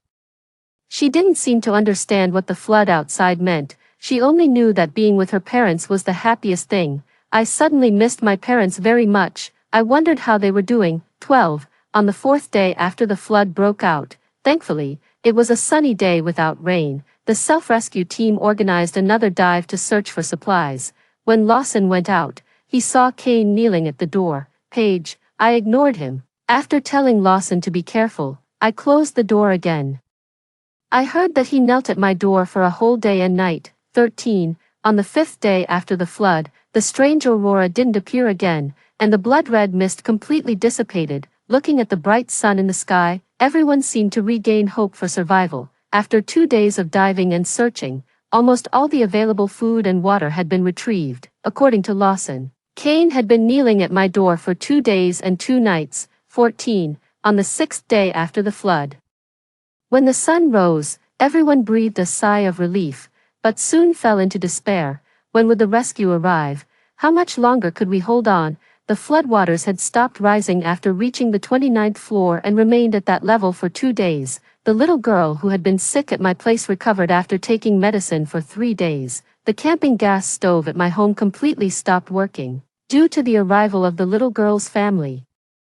We had to plan more strictly for the food and water. After several fruitless searches, the self-rescue team stopped diving. Levi and a few brave people discussed trying to swim out to find rescue. Before they left, I asked Lawson to give them the last box of self-heating hot pot, along with some small bread and mashed potatoes. Lawson said, "The situation outside is better than you think. Everyone is united. Although there's very little food and water, no one fights or grabs. By the way, your ex-boyfriend's sister doesn't seem well. She's been spreading rumors about us on the rooftop and speaking ill of us. But since everyone knows you saved the sick girl and has seen my help these past few days, no one believes her." At first, some people comforted her, but later she started scolding others because she thought she got too little food, so no one pays attention to her anymore. I thought about it. She might be trying to get your ex-boyfriend's attention. He hasn't paid her any mind these past 2 days. I didn't see your ex-boyfriend at the door just now, and he's not on the rooftop either. I wonder where he went. Could he have done something stupid? Do something stupid? With such a huge flood, he might as well jump in. A selfish person like Kane loves only himself. He wouldn't do something stupid. They're a perfect pair. Let's ignore them. I swam to the next building just now. There's a boat that drifted over near building 3. It seems to be a small tourist boat from the park across the way, but it's broken. Tomorrow, I'll try to find materials to fix it. If I can fix it, we can leave here, but that boat can only seat about 8 people. I counted the people in our place. There are 6 of us, so we can fit, but there are still more than 30 people on the rooftop and in the corridor. Lawson didn't want to abandon the people in the building and leave, but there was no other way now. We're not running away. We're going to find rescue. Besides, not everyone is willing to take the risk and leave. No one knows what the flood is like outside. As long as the floodwaters don't rise, waiting for rescue where we are is the safest option. Suddenly, there was a loud banging on the door. Bang, bang, bang. Paige, open the door. It was Phoebe's voice. Lawson asked suspiciously, "Your ex-boyfriend's sister? Didn't she say she wasn't feeling well on the rooftop just now? Why is she shouting so loudly?" Paige. "Why do you make Kane keep kneeling for you? The end of the world is coming. We're all going to die. Why won't you forgive him?" I opened the door with a cold laugh. So she knew the end of the world was coming but was still acting out this stupid love drama. Phoebe's voice was so loud that many people poked their heads out to watch. I looked around but didn't see Kane. Seeing that I ignored her, Phoebe reached out to pull my hair. But I was quicker and taller than her. Not only did she fail to pull my hair, but I grabbed her collar and pushed her out. "Do you want another beating?" Gurgle. Phoebe's stomach rumbled louder than her words. I laughed. "Are you hungry? I have self-heating rice and snacks. Do you want some?" When Phoebe heard about the food, her eyes widened. Half of the arrogance she had when accusing me disappeared. "Really? Give it to me quickly." Cain fainted just now after starving for 2 days. You won't ignore him, right? I'll go and bring him here, get the food ready." With that, Phoebe turned to go find Cain. "Hey, wait, I have food, but I didn't say I'd give it to you. Why should I care if you're hungry or not?" "Paige, you're so vicious, so selfish. Why won't you hand over the food?" "Why? Because you pretended to faint when the flood suddenly came. Because after pretending to faint, you closed the door of my house. You cut off my only way to escape." "Phoebe, this is attempted murder." Everyone in the corridor looked at Phoebe with strange looks. I thought Phoebe would at least continue to defend herself to maintain her image. But she suddenly burst into crazy laughter. "Ha ha ha. Didn't expect you to see through it. Yes, I pretended to faint on purpose. I wanted you to die. Cain and I are meant to be together. Without you, Cain wouldn't treat me like a sister." "Paige, why are you still alive? Why don't you die?" Phoebe glared at me furiously. I didn't know where she got a pair of scissors and had been hiding it in her pocket. After saying that, she suddenly took out the scissors and stabbed at me. "Watch out," as Lawson pulled me behind him. He disarmed Phoebe of the scissors and pushed her down into the corridor. The onlookers nearby stepped back one after another, not wanting to get involved with this crazy woman. She staggered to her feet and, looking disheveled, tried to run away, but when she turned her head, she bumped into Cain's chest. "Cain, when did you wake up? You fainted from hunger, and I tried to get food from Paige, but she wouldn't give it to me. Are you still feeling unwell? Why didn't you rest a bit longer?" Cain's eyes were red, and he couldn't speak for a long time. "Phoebe, why did you do this?" "Woo, Cain, I didn't. I was just saying things out of anger." "Woo, I didn't." Cain looked at me, his face full of self-blame. He had been standing there long before Phoebe swung the knife at me, but he just watched. Who was this self-blaming expression for? "I'm sorry, Paige. I know I was wrong. Please forgive me." "Okay." Cain broke free from Phoebe, who was clinging to him, and stumbled towards me. When he reached the door, he couldn't push past Lawson no matter how hard he tried. Lawson showed no sign of giving in. "Mr. Song, in the face of this disaster, people need to unite and work hard to save themselves. Please keep your sister in line and don't let her come down from the rooftop again. If I could call the police right now, I'd be the first to send her to the police station." I reached out and tugged at Lawson, then stepped forward. Cain, who had looked so humble and desperate, suddenly had a glimmer of hope in his eyes. "Paige, I knew you wouldn't ignore me." He thought I was going to say something to him, but I just slammed the door shut. A person you've already been abandoned by suddenly smiles at you. It's like an umbrella that was stuck finally opens after you've walked a long way in the rain. But so what? Your clothes are already soaked through. The most redundant thing in the world is the attentiveness after the heart has gone cold. If he doesn't show up when you need him most, then he doesn't need to show up ever again. After going through life and death, that feeling of thinking I absolutely needed him is long gone. 15. On the 7th day after the flood broke out, the water level dropped from the 28th floor to the 27th floor, giving all the survivors the confidence to keep waiting for rescue. The sun was bright, and it seemed there wouldn't be any more rain. All around was a vast expanse of water. And there was still no sign of a rescue boat. Levi and the others who went out to seek rescue yesterday hadn't returned yet. I could only silently pray in my heart, hoping they would be safe. Lawson and Kieran, the father of the little girl staying at my place, discussed and found some tools. They also removed some wooden planks from the cabinet, planning to repair the boat leaning against the nearby building, just in case. Phoebe's attempt to hurt someone yesterday had spread throughout the rooftop, and no one wanted to be around her. Cain came downstairs to find me. After knocking on the door a few times, he was chased away by Lawson, who had just returned from working on the boat. 16. On the 8th day after the flood, Lawson and Kieran went out early in the morning to test the oars they had made from cabinet doors at home last night. As the sun rose, the sky suddenly turned a strange red. The sun disappeared into the red mist, becoming increasingly hard to see. Looking at this strange weather, I had a bad feeling. The day before the flood broke out, the weather was like this too. The red in the sky seemed to herald an even greater disaster. Then, there was a deafening roar that shook the heavens and the earth. In an instant, heavy rain poured down. The flood started raging again. Soon, the water began to flood into the balcony on the 30th floor. No We can't stay on the 30th floor anymore. I had already packed the remaining food and water into my backpack earlier. Now, I put it on immediately, helped Grandma Rebecca, and prepared to run upstairs. Sister Sun, let's go. Sister Sun picked up the child and followed us right away. Paige, Kieran and Lawson haven't come back yet. They have a boat. They'll be safe. Let's go to the rooftop first. When we were almost at the rooftop, a figure suddenly appeared at the door of the rooftop.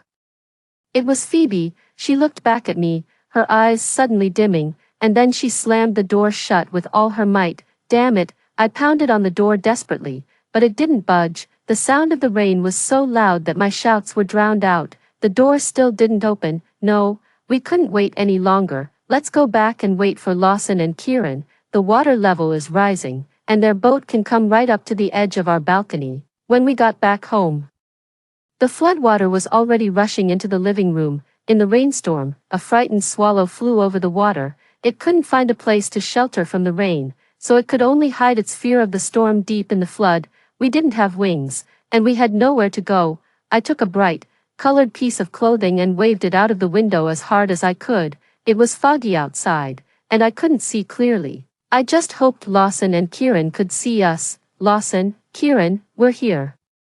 Instead of Lawson and Kieran, we waited for an inflatable rescue transport boat. Levi, who had gone out to find rescue before, had come back with people to save us. Hurry, get on the boat, wife, Grandma, Paige. I looked up and saw Lawson and Kieran. Lawson said that just now, he and Kieran had tried to row the small boat back, but it was too small to withstand the flood. They had been trapped on the rooftop of Building 3, with most of their bodies submerged in the floodwater. Fortunately, the rescue boat brought back by Levi had saved them. The maximum capacity of this rescue transport boat was 60 people. On the way here, it had already rescued more than 40 people. This meant that not everyone trapped on our rooftop could get on the boat. 17. Many people on the rooftop saw the rescue boat docked by the balcony of my house and started waving excitedly. Many people even rushed downstairs and waited on my balcony, hoping to get on the boat earlier. Time was of the essence, and the elderly, the weak, the sick, and the disabled were given priority to board the boat. At this time, Phoebe, who was standing at the back of the crowd, waved her hands desperately. Make way, my anxiety is acting up, and my heart is pounding. I'm sick, let me get on the boat first. The old man beside her made way, but he stopped her as soon as she tried to move forward. What are you pushing for? Let the children behind you get on the boat first. You're sick. Having anxiety at your age doesn't count as a real illness. I have heart disease and high blood pressure. I haven't taken my medicine for days. After seeing the old man's actions, everyone began to make room for the few children who hadn't boarded the boat yet. Kane arrived late and quickly supported Phoebe, who almost fell. Brother Lin, woo. I'm so scared. Kane didn't comfort her. Instead, he looked around. Suddenly, a huge wave hit. The entire boat shook violently. Captain, the rain is too heavy, and the flood is flowing faster and faster. We may not be able to hold on here much longer. Hurry, get on the boat. Captain, we're about to be overloaded. Before the rescue captain could give an order, wave after wave hit, pushing the boat away from the balcony on the 29th floor. Water rushed into the building. The people who didn't have time to get on the boat turned and ran towards the rooftop when they saw the surging water. I watched helplessly as the huge waves knocked down several people who were running away. In the next second, they disappeared. The flood completely submerged the 30th floor and began to spread towards the rooftop. In the end, only 8 or 9 people managed to reach the rooftop, and Kane and Phoebe were among them. They kept waving at our rescue boat, begging for help. But the surging flood pushed the rescue boat farther and farther away. Captain, we can't get there. No, we have to. Captain, we really can't. If we don't turn back, we may not be able to go back either. Try one more time. Yes, the rescue boat fought against the huge resistance of the flood, but it only got a little closer, seeing that the flood was about to submerge the entire building. Several neighbors trapped on the rooftop jumped into the flood and swam towards the rescue boat on their own, but they underestimated the surging flood in the rainstorm. Before they could get close, they were swept away by the strong current and soon disappeared. Kane and Phoebe watched as the several people were swept away. Standing in the rain, they didn't dare to enter the water rashly and looked extremely confounded. Captain, We really can't make it, the sailing time has exceeded the limit. And the boat is overloaded. If we don't turn back now, I'm afraid we won't be able to return to the base. The rescue captain watched as the boat was pushed farther and farther away by the flood.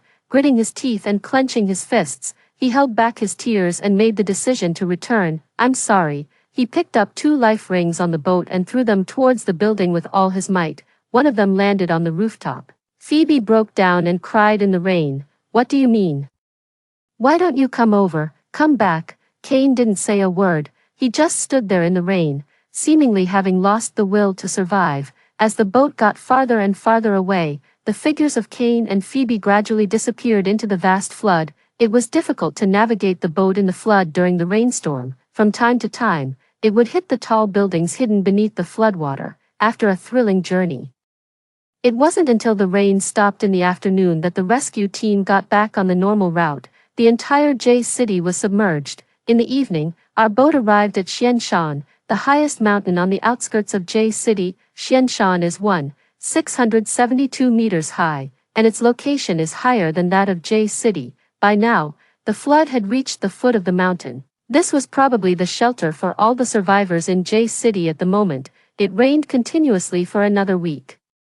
The flood was rising slowly. The rescue boats could no longer set out. On the 20th day after the flood broke out, it finally cleared up. Phoebe, have you taken your medicine? Wait for me, I'll be right there. Taking advantage of the clear weather, the people on the mountain began to carry out self-rescue production. In order to survive, everyone was assigned self-rescue tasks. I learned how to grow potatoes, weave raincoats and straw sandals.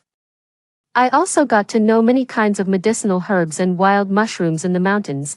On the 50th day after the flood broke out, the sun has been scorching for a whole month. The water level of the flood began to drop. A large ship with the 5-starred red flag on it sailed towards us from a distance. It turned out that when J City was hit by the catastrophic flood, various parts of the country and even the world were experiencing different extreme weather conditions, such as earthquakes, wildfires, droughts, floods, high temperatures, and extreme cold. Disasters test our will, and even more so, our humanity. Many foreign countries were taking a passive approach to disaster relief, but as long as we stand together, the strength of the Chinese people is always unparalleled. A year later, the floodwater in J City completely receded. Grandma Rebecca, due to her old age, decided to stay on Xianshan and continue living there. Lawson and I became volunteers and prepared to participate in the reconstruction and rescue of J City. On the day we went down the mountain, I saw my father and mother at the foot of the mountain. Since transportation hadn't been restored yet, they had walked for 3 days to come to J City to find me. I rushed into my parents' arms, crying. Story 2. Our family has had only one son in each generation for 9 generations. My parents treat my younger brother like a precious treasure and call me a jinx. I was meek and submissive, only hoping that they would love me a little more. Unexpectedly, when the apocalypse came, they drove me out of the house, yet I found an oasis and was determined to go back and save them. But I discovered that my grandmother, the only one who was kind to me, had also been driven out by them and lost her life due to the high temperature. In this life, I awakened the reincarnation system. I won't be a good for nothing anymore. In this life, I only want to protect the person I love the most. When I opened my eyes, it was a sunny day with not a cloud in the sky. The burning pain in my memory was still vivid, but the oncoming breeze made me feel a real sense of coolness. I had returned to the days before the high temperature started, the days when my grandmother was still alive. It was June, and there was less than a month left before the high temperature arrived. At this moment, I had just had an argument with a group of my peers because they mocked me, saying, "Born but not raised, jinx." Indeed, ever since my parents noticed that whenever they went out with me, it would be overcast, spoiling their good mood, and after they had another lively and outgoing son, they never paid attention to me again. Even my classmates called me a jinx and didn't want to be around me. In order to please my parents, I took on household chores voluntarily, worked part-time to support myself through school, and handed over all the money I earned, but I still couldn't get a kind look from my mother. All I got in return was a new pair of shoes for my younger brother. I was already 18 years old, but I didn't even have my own room. but it was also a good thing because I could share a small room with my beloved grandmother. She was the only one who never called me a jinx. She would hold me in her arms and say, "My dear, you're my little lucky star."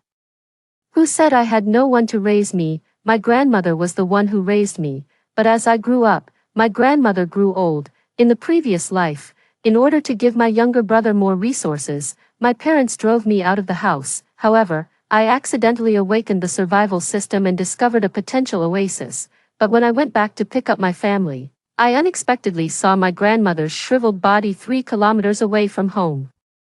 I couldn't imagine how a thin old woman with silver hair managed to brave the high temperature and come step by step to find her dear granddaughter. What's more, this was no ordinary high temperature. At that time, my grandmother had already gone on a hunger strike for 2 days to give the young people in the family a better chance of survival. I hated my parents deeply. How heartless could they be to let an old woman in her 70s go out in the high temperature?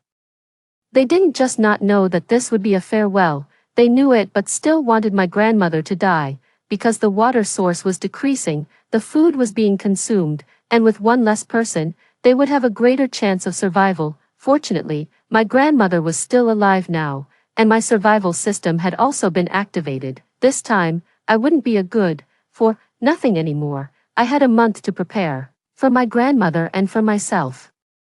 I would never let the tragedy happen again. I clenched my fists and vowed secretly. The survival system gave me the ability to predict the weather. Next, City H would experience an unprecedented high temperature, far beyond anything in the past, almost like the end of the world. In fact, I didn't lose my life in the high temperature in the previous life because I awakened the survival system and found a hidden oasis. I was ultimately beaten to death.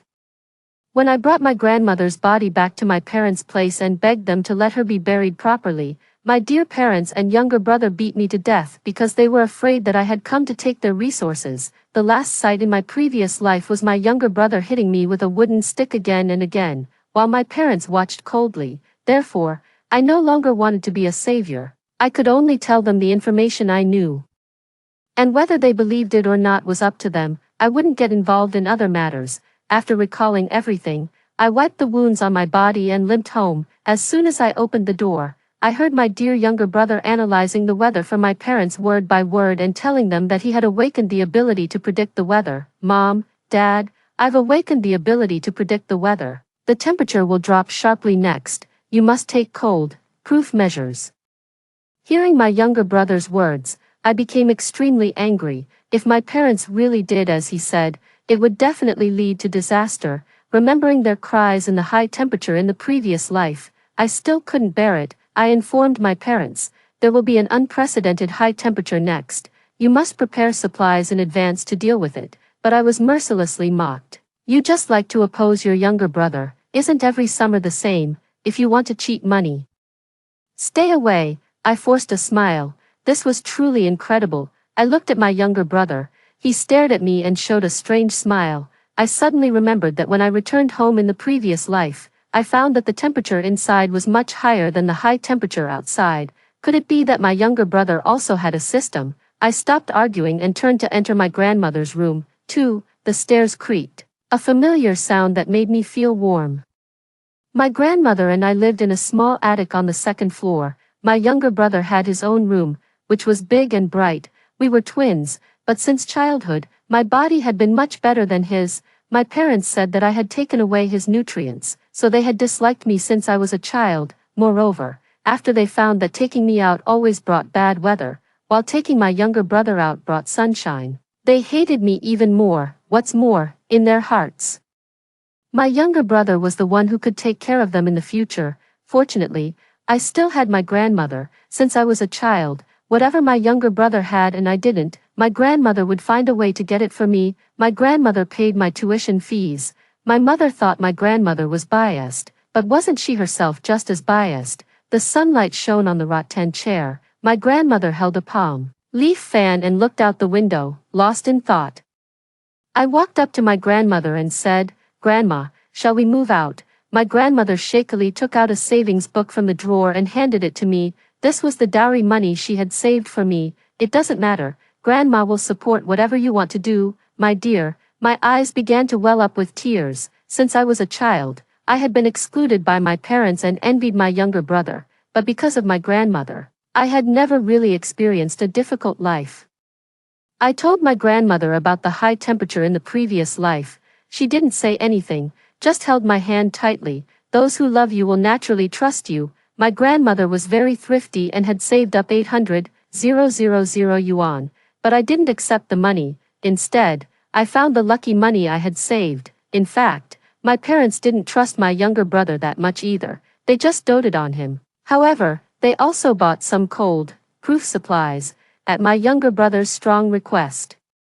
They even bought charcoal. While my parents were busy, I went to the area near the oasis I found in the previous life. It was a wasteland that seemed to have no signs of life at all, but in a month, it would become a small oasis, so I hired a group of workers to help me build several container houses there. All the materials used should be heat-resistant, such as polystyrene boards, polyurethane foamed boards, rock wool boards, etc. Although my requirements were rather strict, since I paid well, it could naturally be done. Moreover, since we were in a small rural area, the labor cost was very low, so it didn't actually cost that much. For water and electricity, I chose solar generators. As for water, of course, I was counting on this oasis. When the high temperature apocalypse came, a large amount of water would be evaporated, and the water supply simply couldn't keep up. By the time I had made these preparations, almost a week had passed. My oasis shelter had taken shape. In the following days, I needed to stockpile a large number of supplies to withstand the high temperature and food that was easy to store.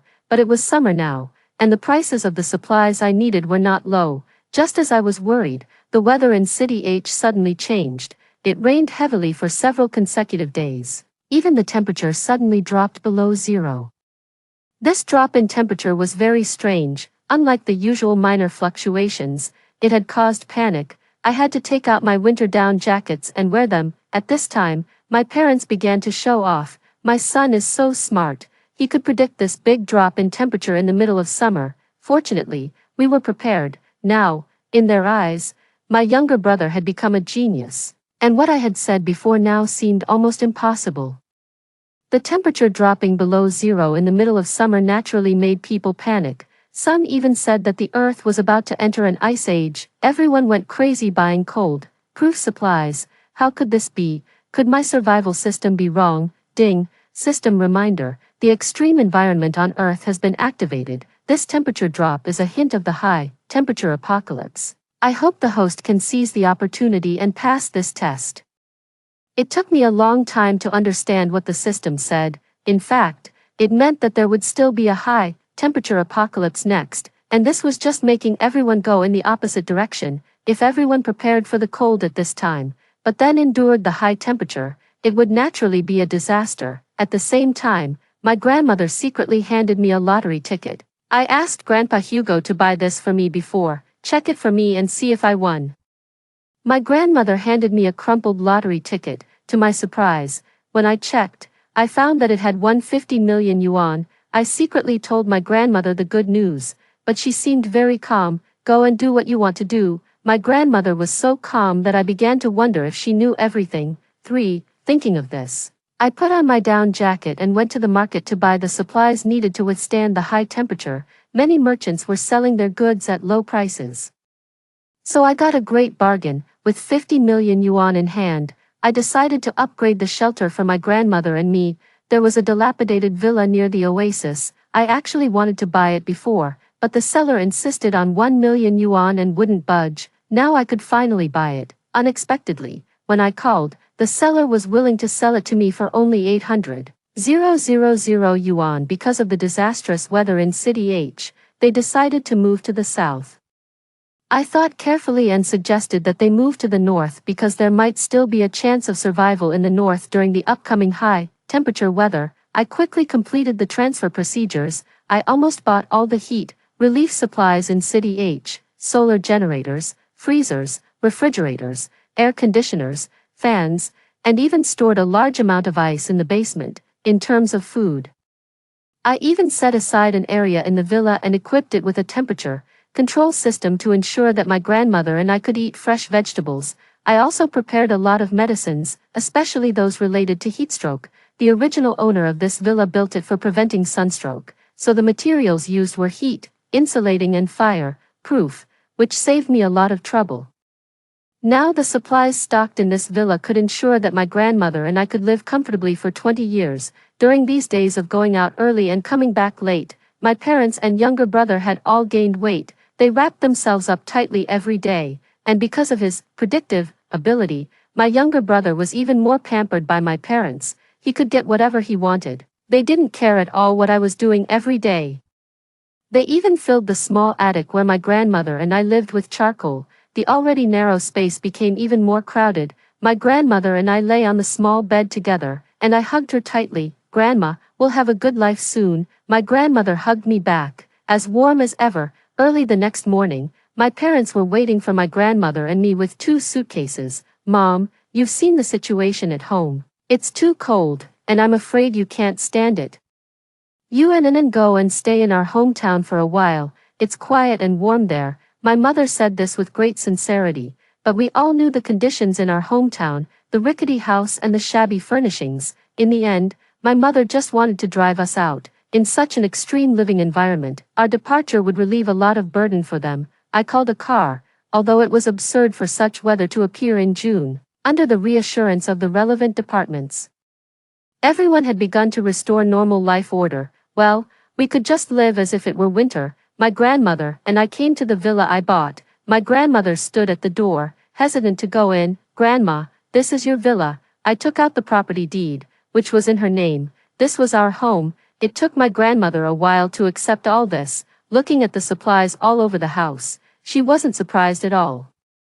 Nor did she scold me for buying so many supplies to withstand the heat in such cold weather. She just hugged me and said, "My dear, you've worked hard." In this way, my grandmother and I moved into our new home. I opened the suitcase. Well, my mother didn't pack a single cold-proof piece of clothing for us. It was all summer clothes. I calmly sorted them out and turned on the temperature control system of the villa, whether it was extreme cold or heat.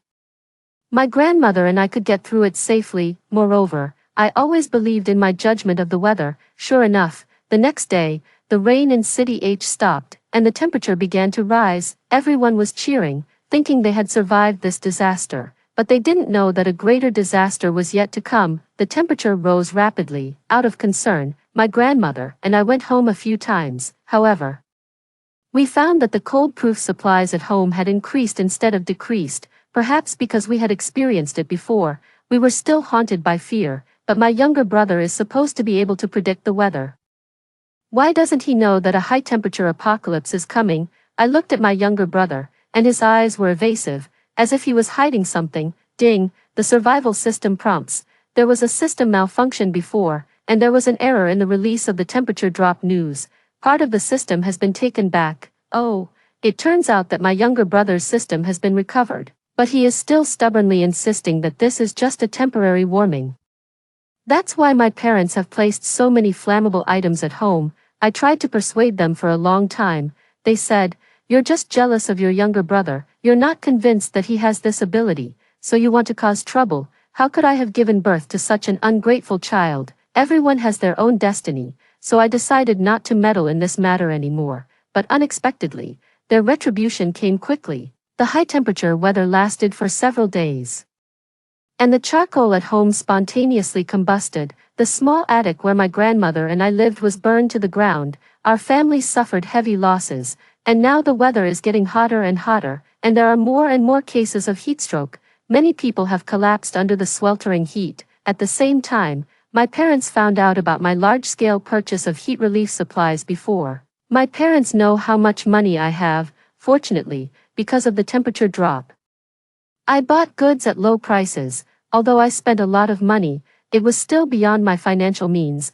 After all, I had to hand over all my money to my mother. Following the clues, they soon found me, but I was careful. During this period, I didn't live in the villa but in a container. The container is also equipped with a temperature control system, and the temperature is naturally very cool. As soon as they came in, they exclaimed in delight, "God, isn't the power cut off?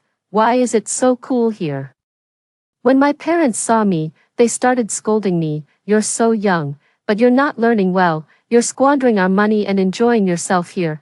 Shameless, you've even learned to steal money, you're such an ungrateful child." The abuse came at me like a flood, making me dizzy under the high temperature. At the same time, there was a commotion outside, and there were many relatives outside. It turned out that my parents had deliberately found so many relatives to boost their momentum in order to take away my supplies.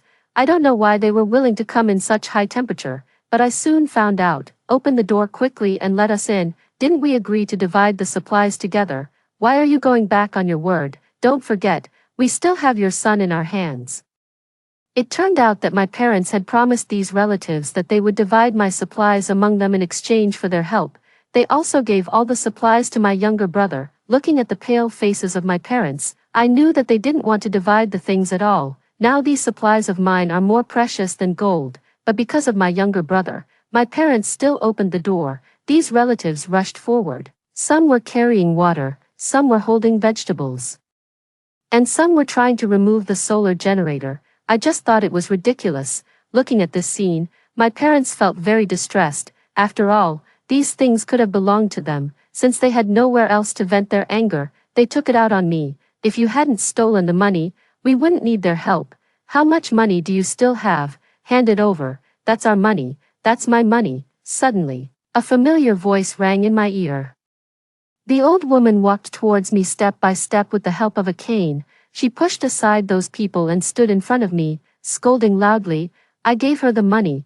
"Who has any objections?" At that moment, for the first time, I felt the feeling of being protected, but then I protected my grandmother and loudly replied to my parents, "Am I an ungrateful child, who drove us out of the house in the cold, who only packed summer clothes for us in the suitcase, who gave my younger brother good food and clothes and made us squeeze into the shabby attic?" As soon as I said this, the relatives began to talk. This completely enraged my mother. In a fit of anger, she rushed towards me and started fighting with me, but unexpectedly, a figure stood in front of me. It was my ungrateful younger brother. "Mom, sister must have a reason for doing this. Maybe she found a shelter for us. After all, we're family." As soon as my younger brother said this, my mother looked at the relatives who were frantically grabbing the supplies in the container and seemed to wake up suddenly. In the face of the apocalypse, supplies are the most important thing. According to my mother's stingy nature, she would never let these relatives take advantage. 5. My mother, my father, and my younger brother, I don't know where they got the strength, but they snatched back the supplies that the relatives had taken and drove them out. "Since my son didn't use your things, what we said doesn't count." As soon as she said this, several uncles and aunts were so angry that they spat at the container. I was very disgusted by my parents' behavior and said a few words for the relatives. "If you think so, go and stay with them. This way, we can have more supplies. It's only right for a daughter to take care of her mother." I was about to kick open the door, but unexpectedly, my grandmother walked out shakily. "Dear, my dear can't leave. I want to stay with my dear." The weather outside was very hot. My grandmother was very emotional and hugged me tightly. Then she fainted. Fortunately, a few relatives thought we were in a difficult situation and risked the danger of spontaneous combustion to send my grandmother to the hospital. The hospital was the only place with electricity at that time. The hospital was crowded with people, and there were many patients with heatstroke. Some patients were so serious that they had complications. No one took care of my grandmother, but there was a severe shortage of water in the hospital. Ice would be the best solution, and the power resources were also in short supply. After all, this was a small place, and no one had thought of storing so many solar panels. I immediately thought of my basement and the stocked supplies. Saving lives is of great importance, and saving others is also saving myself. So I immediately contacted the hospital, asked them to get the ice from the basement, and donated most of the medicine. This greatly relieved the pressure on the hospital, and I also established a cooperative relationship with the hospital. My action helped a lot of people. A middle-aged man specially came to thank me and even wanted to kneel down. It was because this batch of heat relief supplies helped his father get through the difficult time. Everyone showed their respect for my generosity, and my grandmother received timely treatment and woke up. After finishing all this, I finally let out a sigh of relief. At the same time, I told the hospital the approximate location of the oasis. However, the oasis hadn't appeared yet, and I didn't know if anyone would believe me, but I was willing to do my best. It was impossible to get the container back now, so I decided to give it to them anyway. The supplies there were only enough for them to use for a month at most. Then I took my grandmother back to the villa, to thank these loyal relatives. I also brought them back to the villa to help them get through this crisis. So far, I have done everything I can. As a daughter, I have tried my best. At the same time, I learned something. For example, my grandmother was also reborn. Now everything makes sense. No wonder she wasn't surprised when I told her that a high-temperature apocalypse was coming. No wonder my grandmother bought a lottery ticket and won a large prize. And no wonder she tried her best to stay with me. Since God has given us a chance to start over, I will firmly grasp it. I thought that everything would be fine from now on, but I didn't expect that my younger brother was the real ungrateful person. That night, my villa was surrounded. I don't know where so many people came from, fortunately, to prevent the problems caused by human nature in the apocalypse. I had taken protective measures in advance, so no one could break in. Looking at everyone sweating and out of breath, I felt sorry for them and specially took out some drinking water to distribute to them, but unexpectedly, it caused public outrage. Look, it's her. She stole all the supplies and didn't leave us a way to survive. Everyone, drink quickly. This water was originally ours. She stole our things. Some people even waved their fists at me, and I dodged continuously. Then I heard my younger brother's name. If it weren't for Gregory telling us, we would have been deceived by her. She's pretending to be a good person with our things. What kind of person is she? Goodness, I gave them a way to survive, but my younger brother had to provoke me. 6. I calmed down and invited several ringleaders into the villa. I treated them to food and drinks, and finally found out what had happened. My good-for-nothing younger brother wasn't satisfied with living in the container. He insisted on going out to find a better shelter. As a result, he collapsed from the heat on the way and was sent to the hospital by kind-hearted people. He was lucky. There were hardly any people on the road in this weather. After arriving at the hospital, he heard people around him talking about a living bodhisattva who not only donated all the supplies but also contributed her residence as an operating room for the hospital. This aroused my younger brother's curiosity. After inquiring further, he found that the living bodhisattva everyone was talking about had characteristics very similar to mine. My younger brother was completely broken. He was spoiled since childhood. How could he accept that his sister was living in a big villa while he was living in a container? The strong contrast was unbearable for him, so he came up with a bad idea. Speaking of my younger brother, he was a good actor. He shed tears in the hospital and said that he had fainted from the heat on the way to find his sister. He also said that his sister had been disobedient since childhood. In this extreme apocalypse, she abandoned the whole family, took all the supplies, and even took all the money at home.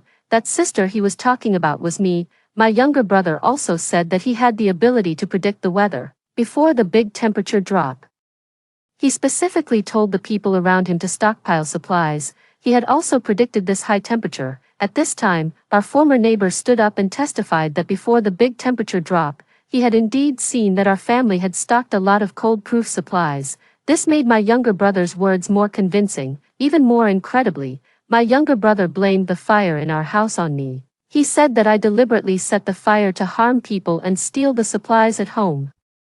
My younger brother vividly made up a story. He said that he had known about the current high temperature since the temperature drop, so he secretly stockpiled a lot of supplies to withstand the heat. He didn't announce the news because the temperature drop had caused chaos before, and he didn't want to create panic. Now that the high temperature had arrived, he had planned to take out the supplies to help everyone get through the crisis. But unexpectedly, I stole them and came to the hospital to pretend to be a good person. To prove his identity, he took out our only family photo. These stories were really wonderful. Many people were indignant and wanted to come to me for an explanation. When I learned about the whole thing, I felt even colder. My younger brother was really an ungrateful person. The patients recuperating in the villa heard about it and stood up for me.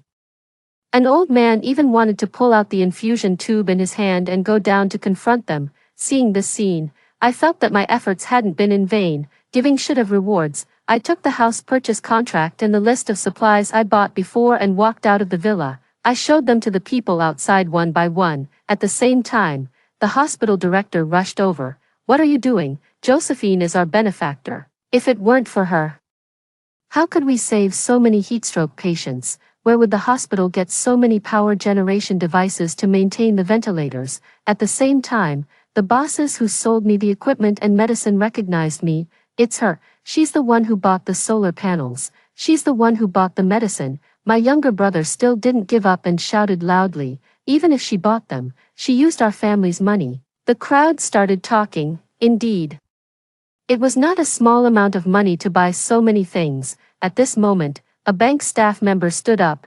I have an impression. She came to exchange a lottery ticket worth 50 million yuan. What? 50 million yuan? That's not a small amount. Looking at my younger brother's stunned expression, I just thought it was ridiculous. But in the current situation, it wasn't appropriate for me to hold all the supplies tightly in my hands. So I discussed with the relevant departments and decided to distribute supplies to everyone regularly. When the apocalypse comes, if everyone can work together, we might have a chance to survive. But I also made a rule that if there was any looting, I would stop supplying the supplies. Strangely enough, in this situation, everyone obediently followed the order and didn't break the rules. 7. Ding. The survival system has been fully upgraded. Each host will obtain corresponding skills according to their own blessings. The voice of the system suddenly sounded, and I was stunned. The skill I obtained was, lowering the temperature, negative effect, none. This skill was like a life-saving straw for us at present. As long as everyone could hold on until the oasis appeared, it wouldn't be difficult to get through this crisis. Without thinking too much, I immediately chose to use the skill. The surrounding temperature dropped a lot. Although it was still sweltering, it was much more bearable. The most important thing now was to find the oasis. Although I found the exact location of the oasis in my previous life, some things in this life were different from what I remembered. I could only find the approximate location. In the following days, I led a group of strong young people to search for the oasis in the high temperature every day. With the organization of the relevant departments, everyone's life was getting better, although there was still the risk of the apocalypse. The number of people who died due to the high temperature began to decrease. The power system also started to recover. According to my memory, the oasis would appear in the next 2 days.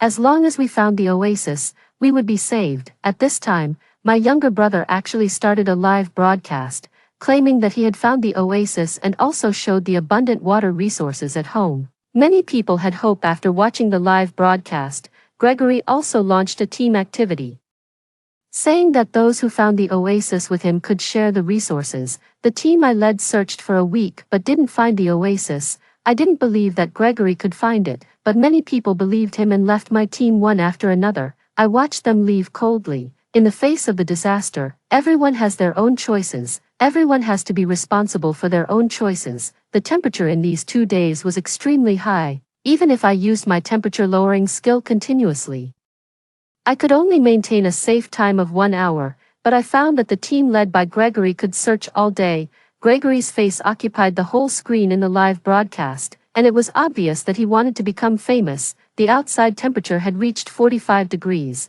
and it was still rising, but Gregory didn't seem to feel hot at all and looked very cool. After observing for a few days, I was surprised to find something. The team members following him changed almost every day. I realized that something was wrong. Ding. The system prompts that the system has detected a bug and an evil system has invaded. The host is advised not to use it, otherwise, there will be a backlash. I associated it with my younger brother's claim that he had the ability to predict the weather, coupled with his calm appearance in the sweltering heat. I understood that Gregory had obtained an evil system. If I wasn't wrong in my analysis, his system's skill should be to transfer the heat he received to others to ensure that he was in a comfortable environment. What a vicious skill. This almost meant sacrificing one life for another. In this way, all my doubts were answered. However, just to be on the safe side, I still went to the container. As a result, I saw that all the supplies in the container had disappeared, and my parents were lying quietly outside the container without breathing. Gregory must have found that he needed more people to be his medium after using my parents to transfer the heat. Otherwise, he might lose his life due to the high temperature threat. So he used finding the oasis as a gimmick, actually wanting to extend his life. Therefore, I made a decision to disband my oasis team and join Gregory's team. I would use my skill to save the people in Gregory's team. 8. There were a lot of people in Gregory's Oasis team. I easily blended in and promptly used my skill to lower the environmental temperature. Ding, the survival system prompts that the location of the oasis has been released, and it can only be obtained by those who selflessly contribute in the apocalypse.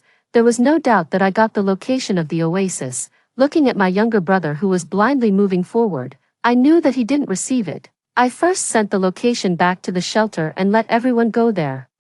Since my shelter was very close to the oasis, I wasn't worried. Instead, in order to save this group of people, I had to find a way to make Gregory move in the right direction, so I used an anonymous account to pretend to be the system and sent a message to Gregory, telling him the correct location. Gregory, who was so stupid, immediately believed it and led everyone to move towards the correct location. At this time, I finally let out a sigh of relief. The location of the oasis was reached soon.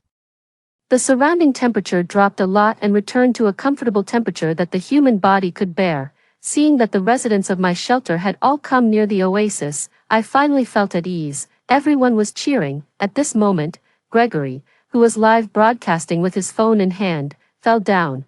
There was an uproar in the crowd. Gregory's body was covered with a layer of ice. He was actually frozen to death. At this moment, Gregory's conspiracy was finally exposed, all the way.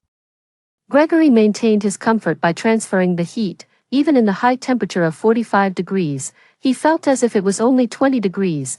After arriving at the oasis, the surrounding temperature dropped a lot, but he was still transferring the heat outward, so he was frozen to death.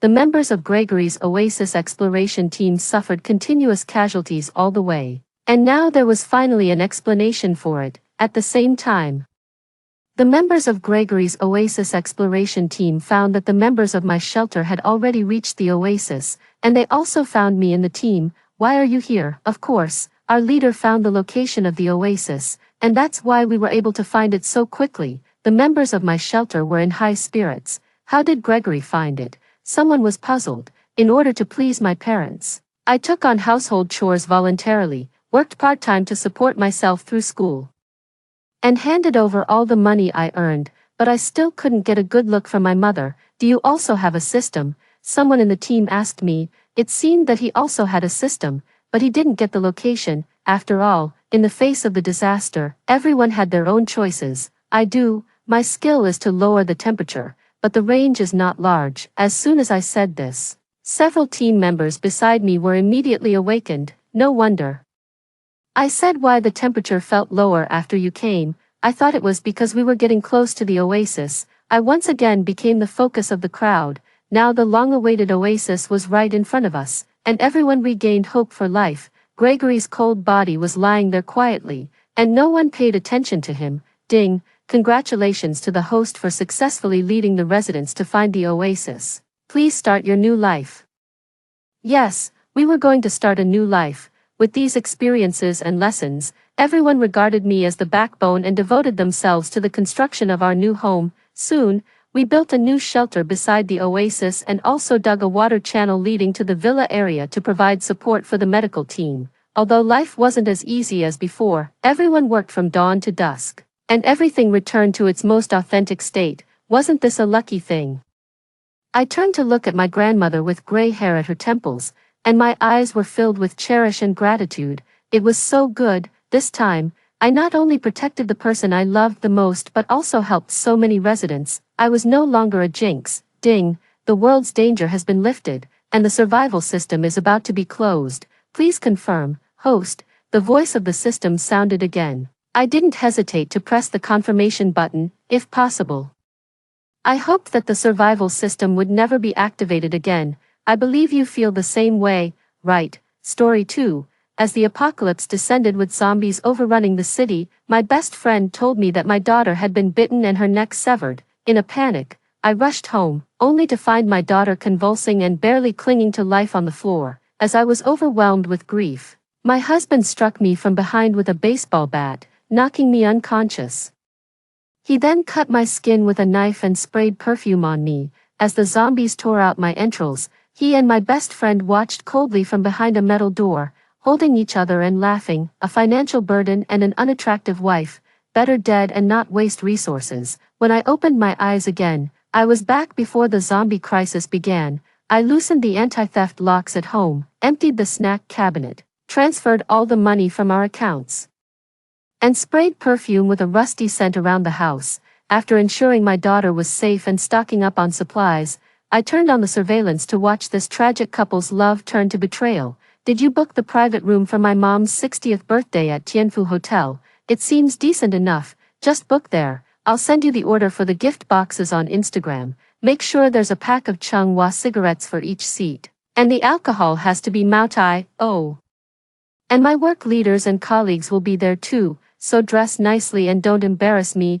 I won't be coming home tonight. Take good care of my mom and treat her to a nice meal. I'm hanging up now. After Jack hung up, I stood there, my body trembling but alive and well. No smell of decay, no disembowelment, no bloodshed. I checked my phone, May 2nd, 2024. I had been reborn 10 days before the zombie crisis. A new message popped up on Instagram from my husband, listing the gifts he wanted me to buy, including La Mer cream, an LV scarf, a gift box of scallops and abalone, and Italian liquor. In my past life, I felt inferior because my parents died early, and I lacked a high education while Jack had a stable job and a graduate degree. I thought I needed to cherish him, so I always gave in to him, but remembering what he did in the past life, anger surged up to my throat. That beast, he had an affair with my best friend and it cost my daughter her life. I still vividly remember finding Ariana lying in a pool of blood at our doorstep, convulsing wildly as she was about to turn into a zombie, her vision blurring as she repeated, "Mom, leave, Mom, leave." As I struggled to reach her, zombies tore at my body while my husband watched indifferently, his arms around my friend, his face full of contempt, thinking of his disgusting expression. I felt that even stabbing him now would be letting him off too easily.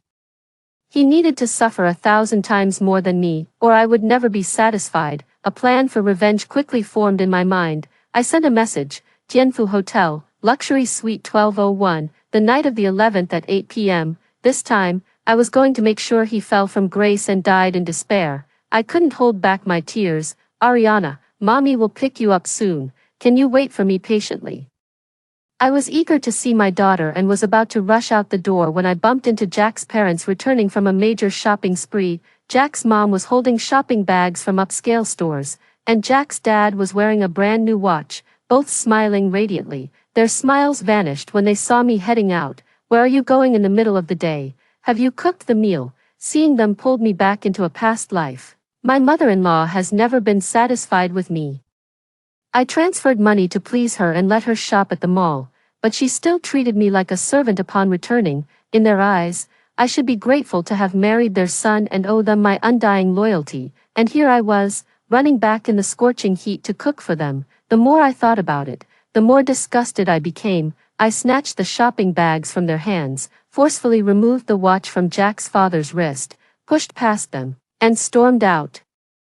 "If you look down on me, then don't use my money," Jack's mother screamed, pointing at me and shouting, "How dare you speak to us like that? People without parents really have no manners." Hearing this, rage surged through my head. I slapped her face so hard that a red mark instantly appeared. While they were still stunned, I turned and left. "The world is ending. Who still has the patience for you, acting like you're some kind of royalty?" While driving, Jack frantically called me, but I hung up every call. I used to care about keeping appearances for the sake of our relationship. His whole family lived off me, using my resources, and still had the nerve to be rude to me. They clearly didn't recognize who was in charge. After picking up my daughter, I took a deep breath holding her, and kissed her face several times, finally snapping out of my distraught state. I first settled my daughter in another one of my properties before heading to the office.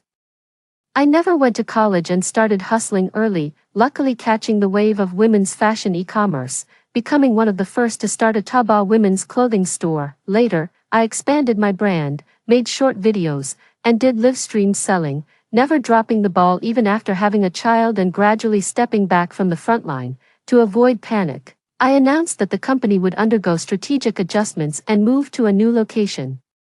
I instructed all employees to rest at home, work online, and issued double the usual year-end bonuses. I instructed finance to withdraw and convert as much money as possible into a new card. All told, I had nearly 100 million in cash. Seeing the substantial bank balance finally calmed me down. More important than revenge was to stockpile supplies and survive. I tore off a piece of paper and my brain kicked into high gear. From being a lone fighter to becoming a company boss.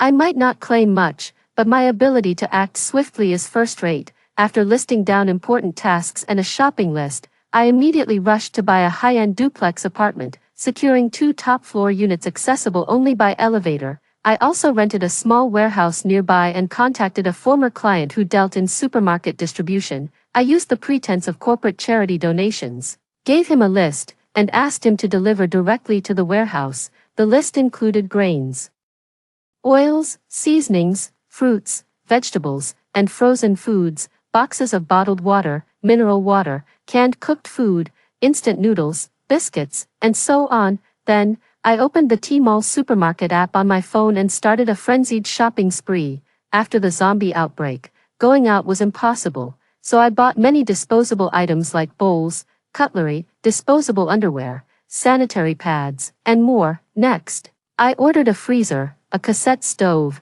an induction cooker, disinfectants, protective gear, flashlights, walkie-talkies, and other safety equipment. I also stocked up on medicines for fever, colds, disinfection, including hemostatic drugs and bandages. Following the list I made, I started the first round of stocking up on essential supplies.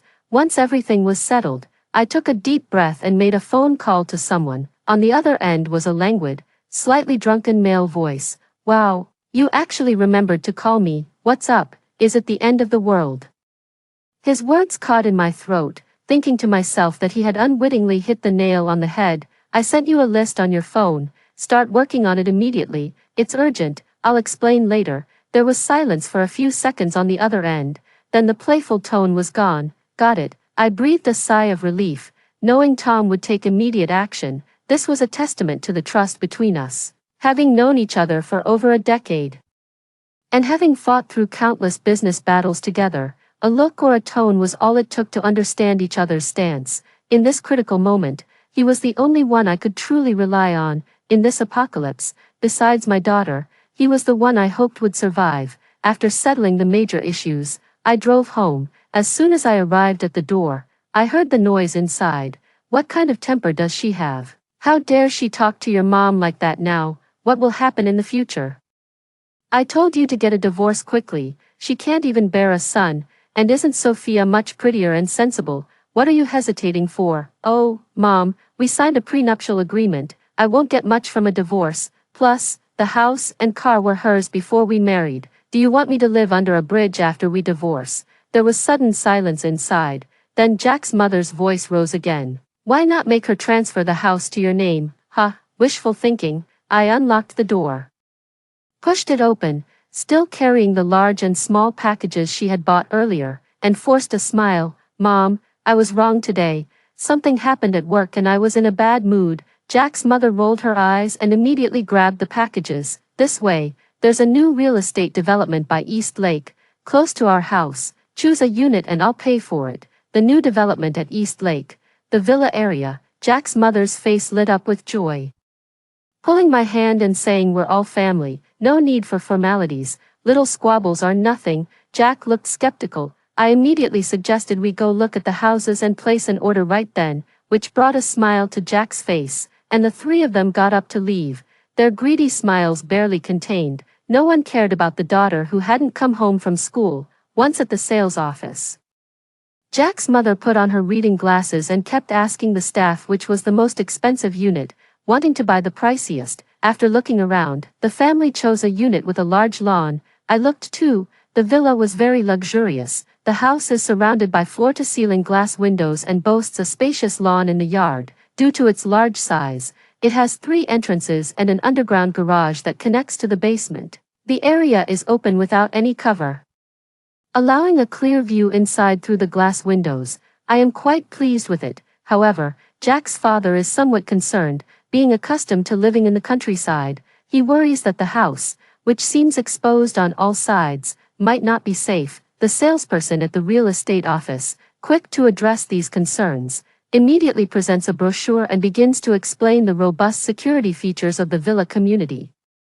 including surveillance cameras and facial recognition technology networked together. The residents here are either wealthy or of high social standing, very high quality. If you were to drop $100 in the community, no one would even pick it up. Moreover, the people living here are the elite of City A, and residing here is a symbol of status and identity. With these words, the three initially hesitant buyers quickly decide on the purchase. I promptly make a down payment of $2 million without a second thought. Jack adopts a tender expression, constantly praising his wife as the best and most important. He sweet-talks me into putting the house under his parents' names. Does he think I'm unaware of his little schemes? If the house were in his name, it would be considered marital property, but if it's in his parents', it will ultimately end up in his hands anyway. I agree outwardly, considerate and gentle, but inwardly, I sneer. He never really sees me as family, always scheming against me, not only covertly taking my money but also frequently accusing me of not caring enough for the family. Because of my own insecurities, I've been manipulated by him, falling into self-doubt and compliance with his wishes. How foolish I've been. On the ride home, I mentioned that Ariana won't be home for a few days due to a school trip organized by her kindergarten. Jack hums in acknowledgement, then turns to me with a loving look. Honey, isn't your friend Sophia in interior design? Why don't we let her handle the villa's decoration? She's one of our own and wouldn't cheat us. I suppress the nausea rising in my stomach. I recall a previous life where, over the phone, Sophia's anxious voice told me Ariana had been attacked by zombies, her neck bitten through. She had barely managed to drag her to safety, urging me to come quickly, but later, I clearly saw my daughter's face pale and marked with gruesome, bloody impressions. Those were not marks from a zombie attack. They were clearly the imprints of high heels. Ariana had been tortured by Sophia and thrown to the zombies, and Jack just watched. I've always known Jack didn't like girls, but to see his own daughter die before him and remain indifferent, he's a monster. The two of them, draining my blood, consuming my flesh, scheming until there's nothing left of me. A chill seeps into my bones, and I suddenly feel ice cold. Wife, Jack, noticing my prolonged silence, calls out to me in confusion. I have the urge to stab him right then and there, but reason urges me to stay calm. Now is not the time to act rashly. If I refuse now, a cunning person like Jack would surely notice something amiss. I clench my fists, biting my lip and forcing a casual tone. Sure, let's leave it to Sophia. The pain sharpens my senses. Emma, you really are blind. Just because you long for a home, a place to belong, you've given your all to Jack without any complaints, pouring your heart out. And what did you get in return? It's as if in your past life, you were destined to be left without a grave. I forced my tears back. The shame of betrayal and the painful memories made my mind clearer. I told them I had work matters to handle and that I wouldn't be returning home for a while. Jack's family got what they wanted, happily making video calls and updating their social media, oblivious to my whereabouts. Watching their excited faces, I scoffed. Ariana sensed my tension and unease today, holding tightly onto my hand without letting go, yet she wisely didn't ask the reason. Mom, if you and Dad are going to split up, I'm staying with you. I hugged my understanding daughter and nodded through my tears. In this life, I won't let anyone bully you, and I'll make those who did in the past pay. When Ariana and I arrived at the apartment, Tom was discussing renovations with the contractor. Time was of the essence. I sent Ariana upstairs to sleep and told Tom everything about the past life. Surprisingly, there was none of the skepticism or shock I had anticipated. Tom simply nodded, uttered a calm, "Oh," and went back to his work. The lengthy explanations I had prepared, including the vows I was ready to make to convince him, were unnecessary. At this point, I couldn't think much about it. With the apocalypse approaching, I had a lot of things to do and information to gather in the next 10 days. I spent nearly all of the following 5 days awake in the apartment. I put Tom in charge of the apartment renovations. All the windows were replaced with one-way bulletproof glass, and despite being on the 22nd floor, I had extra layers of security bars and spikes added to the windows. We chose the thickest curtains available because zombies are attracted to light. We dismantled the smart electronic doors and replaced them with the most traditional and sturdy security doors, adding an extra reinforced metal door outside.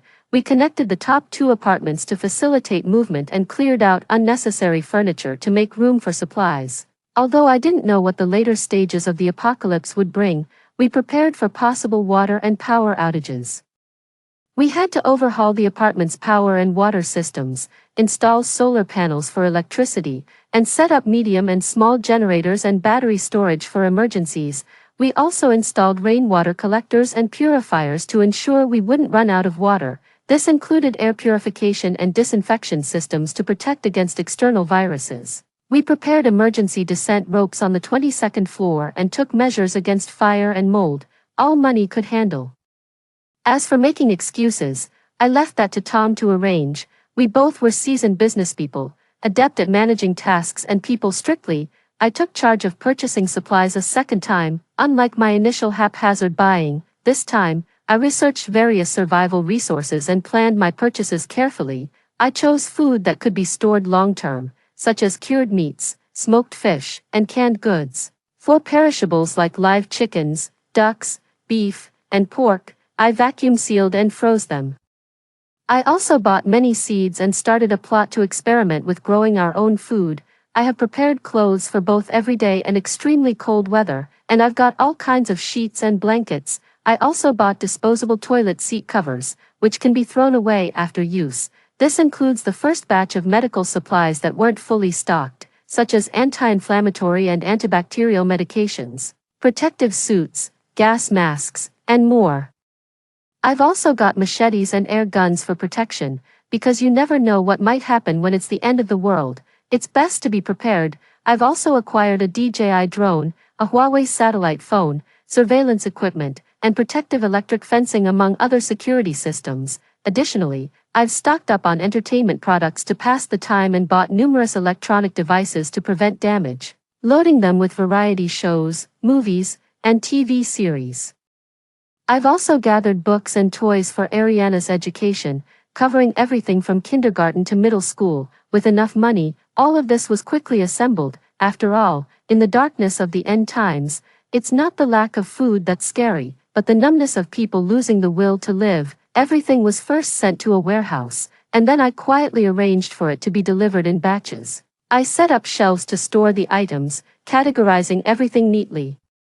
The neighbors occasionally bumped into me but thought I was just moving in and didn't pay much attention. After a few days, I couldn't keep it from my daughter anymore. Perhaps it was better to tell her in advance about the apocalypse to alleviate her fears. Surprisingly, Ariana, being young, showed no fear at all. She started acting like a little housekeeper, busily organizing the supplies I had purchased and thoroughly enjoying herself, watching her small figure running around joyfully.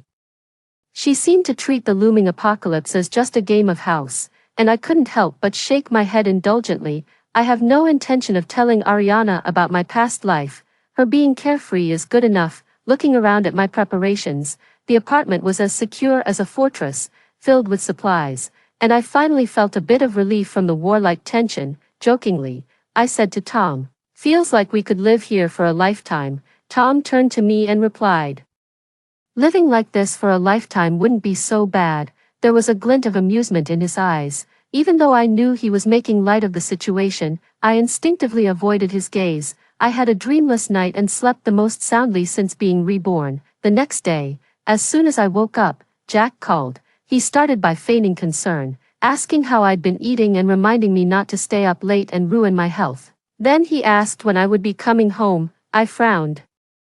If Jack didn't want something, he wouldn't bother with such niceties. Thinking back on how he had deceived me before, I felt disgusted and responded indifferently. "What is it? I'm busy at the office, and I won't be coming back in the next few days." Hearing this, Jack seemed relieved and his tone softened. "It's nothing much, just about the payment for the renovation team. You know, Sophia's company is a big business, and they require payment in advance for the designers before work can commence." I scoffed coldly, knowing it was about money. "I've recently been restricted from making transfers. You'll have to cover it for now." After that, I hung up and turned on the home-installed cameras, originally set up to watch Ariana from home. I activated the cameras in the living room and her bedroom. Sure enough, there were 4 people sitting around the public phone in the living room, Sophia among them. Her face soon turned sour. Jack's mother was the first to speak. "What does she mean by restricted transfers? It's clear she just doesn't want to pay." A woman who's always out and about, showing her face, in the live stream, the person striking poses is hardly conducting legitimate business. She never comes home, definitely messing around outside. Jack's expression darkened. Sophia glanced over and cooed reassuringly on purpose, "Auntie, just think of her as an ATM. The more she earns, the more we can take, right? When the beloved grandchild is born, we'll be set for life." Jack's mother actually smiled, quickly getting up to cook. Jack took her hand and they went to his room. The two of them were so affectionate it almost spilled out of the screen. "Jack, you should ask for more money. What about our future children? You don't still have feelings for Emma, do you?" "A man needs to be ruthless." In the high-definition camera view, Jack responded to Sophia with a passionate French kiss, both of them passionately moving their heads as they nibbled on each other. "How can that old-fashioned woman compare to you? You know just how to take care of me, my little darling." I frowned, wanting to turn it off, but then hearing him mumble, "Don't worry, I have her videos. I'm going to the company to confront her now. She won't dare not give me the money." I stiffened all over. For a moment, my mind went blank. Even though I knew the man I had shared a bed with for many years was despicable, I hadn't expected him to be so devious. When did he secretly record those intimate videos without my knowledge? Was this a backup plan he had prepared earlier? Did he send them to anyone else? What exactly was he? My head clouded as someone helped me to stand up. Tom was already putting on his coat. "Let's go." Sure enough, just as we arrived at the company entrance, I saw Jack and Jack's mother, both pale with anger, being stopped by security. Sophia, dressed in a chic ensemble, looked anxious. The company doors were shut, no one inside working. Seeing them, I feigned surprise. Jack's mother charged up. "You whore. Did you transfer all the company's assets away? I knew you were messing around. Who is this man? Is he keeping you? You have no shame," she yelled as she tried to grab me. But Tom stepped in front of me. Security quickly intervened, recognizing Tom, and respectfully addressed him, "Boss Tom, Boss Emma, you've arrived." I, perfectly made up and in high heels, walked up to them calmly. "The company is expanding. We're restructuring the staff and address. Everyone is working online now. You can verify all these online. Why don't you check it yourselves? Boss Tom is our biggest partner. We've been busy with meetings recently," Tom timely added. "We've been busy with shareholder meetings, acquiring some good garment factories, and many investors are interested in our business. Looks like next year the company might go public." Jack's mother clearly didn't understand all this, but seeing Jack nodding and smiling, she sensed it was something positive. I explained that due to recent numerous transactions, he would have to make payments first, and once the transfer freeze was lifted, I would immediately transfer the funds to him. Jack and his mother left first, but Sophia deliberately stayed behind. She leaned in to chat with me about how to purchase shares. Taking her hand, I whispered in her ear, "Initial shares start at 2 million, buying them is scoring big, and you could earn millions in dividends in just a year. Only insiders can purchase these initial shares. If you weren't my best friend, I wouldn't even tell you this." Watching Sophia's eyes spin, I knew, just as expected. When I returned home and checked the surveillance footage, Sophia began to whisper sweet nothings. Gradually, their whispers led them to the bed. Watching the two of them move incessantly on Ariana's pink sheets, I closed my eyes. A few minutes later, only the sound of heavy breathing remained in the room. Despite her conscience, Sophia was praising Jack for his prowess as she began to promote her scheme. It wasn't long before they agreed to mortgage their current house and all their belongings. They moved into a modest, unrenovated villa, planning to use Sophia's identity to purchase original shares. Within a few days, Sophia came to me, eager to buy 5 original shares in one go. I calculated in my mind that aside from Jack's money, Sophia must have also drained all her savings. I accepted the money and signed the contract in front of Sophia. She even had a lawyer witness it to ensure its authenticity. I jokingly said she really didn't trust me. Deep down, I knew clearly that when doomsday arrived, money would be the least useful thing, and the law would become irrelevant. After confirming everything multiple times, she left with a smile, saying we would meet again at the birthday feast that evening. I glanced at my watch. May 11th. Just one day left until the zombie virus outbreak. I hoped they would enjoy themselves, enjoy the grand gift I had meticulously prepared for them before the darkness set in. That evening at the Tianfu restaurant, the lights shone brilliantly, reflecting a scene of luxury and splendor. Even in my absence, the lavish birthday banquet for Jack's mother went on without a hitch, dressed in a tight red cheongsam that bunched up around her stomach. Jack's mother laughed and trembled as she toasted with the guests all around. Jack's father, full of excitement, showed the local folks the sculptures and decorations nearby, boasting proudly. Jack, looking as if a great event was about to happen, was drunk and staggering, while Sophia, playing the role of the hostess, supported him. The dining table was laden with expensive gifts, including high-end skincare brands and luxury cigarettes and alcohol requested by Jack. The dishes were also upscale, with mountains of abalone and birds' nests, and a continuous supply of Matai liquor. Each table was served multiple portions of abalone, and some of Jack's rural guests even hid bottles of Matai in their clothes. Everything appeared harmonious and grand. Back at Jack's new villa where I had just finished my work, I watched the video Tom had sent me and clicked my tongue in amusement. But soon, Tom sent another video. In the middle of the banquet, the large screen suddenly started playing a video with ambiguous sounds coming from the speakers. The video showed a man and a woman in vigorous action, with their sweaty faces clearly visible as the footage was enlarged. I couldn't help but marvel at the quality of the surveillance equipment I had purchased. The banquet hall fell silent instantly, leaving only the high-quality surround sound system to fill the room. The man's provocative words and the woman's breathy responses echoed through the hall. Jack, you're amazing. Sophia, slow down, keep it down. When is your mom going back to the countryside? She won't live with us in the villa, right? It's suffocating. I can't even enjoy my time with you properly. Don't worry, once my mom's big birthday celebration is over, I'll send her back. The video looped these parts, leaving the attendees, even if their vision was unclear, in no doubt of what they were witnessing. It was clear to everyone who the two people were. Some individuals started laughing mischievously. Others began recording and taking photographs. Among the crowd were Jack's co-workers and leaders from his organization, all insiders who quickly left the scene with stern faces to avoid any association with the unfolding drama. The banquet had turned into a complete fiasco. Jack's mother was utterly humiliated and in a fit of anger, kicked Sophia and began slapping her fiercely on the face. You shameless woman, always causing trouble at home. You've disgraced our family and even turned my son against me. What a venomous heart you have. Jack, his face pale with anger, pushed his mother away. Jack knew this incident would ruin the reputation he had carefully built and could potentially cost him his government job. But he couldn't abandon Sophia, especially since she was pregnant with his child. Sophia, clutching her stomach, turned pale. Jack's mother continued her tirade uncontrollably until Jack's father slapped her. Twisting her face to the side, the four of them were pulling at each other, looking disheveled and mad, completely losing all decorum. In the end, the server had no choice but to ask everyone to leave and began cleaning up the mess. As Jack's family was about to leave, they were stopped by the hotel manager. Mr. Jack, your bill amounts to 2,835, 400 yuan. Let's round it down to 2,835, 000 yuan. Would you like to pay by card or scan a code?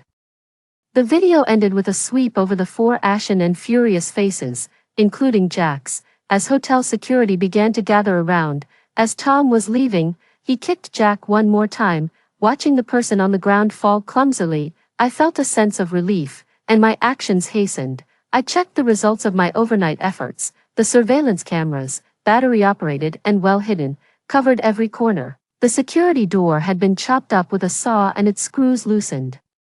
I had thoughtfully arranged various items in the villa, from clothes to food and facilities. Lastly, I took out a perfume named Bloody Mary, with its rusty scent, and sprayed it in every corner of the villa. Perfect. Pleased with my work, I clapped my hands, got into my car, and drove off. Tonight was the last peaceful night. I was almost eager to see their thrilling performance as tomorrow's apocalypse approached. It was a mild May day, neither cold nor hot. After one final check of my apartment's facilities, I started cooking hot pot, humming as I chopped ingredients. Ariana hadn't been to school in a long time and sat quietly reading on the sofa. Tom came over from next door with several dishes in hand. I was impressed. Sweet and sour ribs, crispy fried pork, and spicy stir-fried pork. All looked and smelled delicious. It seemed our taste buds were in for a treat in the days ahead. Just as we were about to start eating, Jack called. I curiously switched the phone to speaker. Honey, please come back. I was wrong, I apologize, but it was your friend who seduced me. She's the promiscuous one. I was just confused. I still love you. Can you come back? After all, I am Ariana's father, and she needs a complete family. Don't worry, I will never bring Sophia's child home. Honey, could you first transfer 2 million yuan to me? How could you forget to pay for the birthday banquet? Haha. I should have known better than to take that call. Hearing this before dinner really turns my stomach. Stop being so gross, Jack. I wish you were dead. Ariana chimed in too. I don't want you as my dad anymore. I have a new dad now. I hung up the phone and immediately covered her mouth. Tom, on the other hand, didn't seem to care and joked. Kids say the darndest things. Why are you so worked up? I sheepishly lowered my hand, feeling a bit guilty, after blocking the numbers of Jack's family. I started to enjoy today's hot pot gathering. I used to always be busy working for others, juggling work and home with no time to relax and enjoy good food. Now, being forced to stop, I find my heart much more at peace and comfortable. After dinner, I put Ariana to bed. I blissfully turned on the projector, accessed the surveillance cameras of Jack's family villa, and started my drama watching. I didn't expect the scenes to be so thrilling. I was so engrossed that I forgot to eat my popcorn. In Jack's villa, 3 of the 4 people were gasping for breath on the floor. Jack's mother was making a scene on the ground. How can I show my face now? I can't go back to the village. People will laugh at my spine, saying my son messes around with women. Bring Emma back. She just wants to see me embarrassed. I'll kill her. Jack's father was collapsed on the floor, looking pained. 1,800,000, my life's savings from farming, gone in one night. What a sin. You wretched woman, celebrating your 60th birthday as if your life depended on it, just to save face. You're ruining us. Sophia, holding her belly, cried pitifully. Jack, I followed you without any formal commitment. You owe me an explanation now. How am I supposed to face people after this? I can't swallow this pride. And Jack leaned against the door, smoking alone. Just find Emma. I'll make sure she spits out her teeth. I want her ruined. Enough screaming. Just go wash up and sleep. I have dirt on that woman. She won't dare disobey me. I'll find her tomorrow. They dispersed with defeated expressions, completely oblivious to the oddities in their home. The next day, I woke up late in the morning. Tom had made breakfast, and Ariana came running to tell me to watch the news, so I lazily went downstairs. We both stared intently at the TV, a news I had seen in a past life. A car flipped and caught fire on the highway. A blood-covered person crawled out, limbs twisted strangely. Head turned 180 degrees, biting the rescuer. Then, the camera moved to subway surveillance. A passenger fell unconscious and upon waking, started biting people. Experts claimed it might be a type of rabies virus, telling people not to worry. I told Tom, that's the initial stage of a zombie outbreak. No one knew how it started. Nor did anyone care about the short news segment, but as the morning passed, social media and video platforms were flooded with mentions of the zombie virus. The internet was overwhelmed. The zombie apocalypse began to spread explosively. Some stores started looting and rioting, streets filled with screams soon overtaken by gruesome hordes of zombies. In such times, money becomes even more precious. Before the apocalypse spread, while everyone harbored a hope of luck, many foresight wealthy people exchanged hundreds of thousands for supplies. Hiring people to steal goods also accumulated quite a stash for them. When Jack realized that not only his money, but also Lin Jing's and both his parents' funds had been siphoned off by me, he found that between the 4 of them, they couldn't scrape together even 10,000 yuan. In a post-apocalyptic world, that amount was just a drop in the bucket. I sent Ariana upstairs to watch cartoons and then turned on the surveillance feed. Tom leaned in, insisting on watching with me. I've had it with Jack's family for a while now. Stop dawdling, let's get on with it. It's finally time for the Empress to return to the palace after surviving the ordeal. I raised an eyebrow. Well, he sure knew his stuff. On the surveillance, it seemed the villa area was still in decent shape. The first floor of the villa had large transparent windows, and we could see a solitary zombie pounding on the wall outside. Unable to get in, Sophia and Jack were barricading the door with tables and chairs and had also locked the basement door, busying themselves for quite a while. You could clearly see the sweat on their faces from the surveillance. The image quality is pretty good, at least 720p, befitting a distinguished member like me, Tom commented. Jack, increasingly agitated, furiously scrolled through his phone.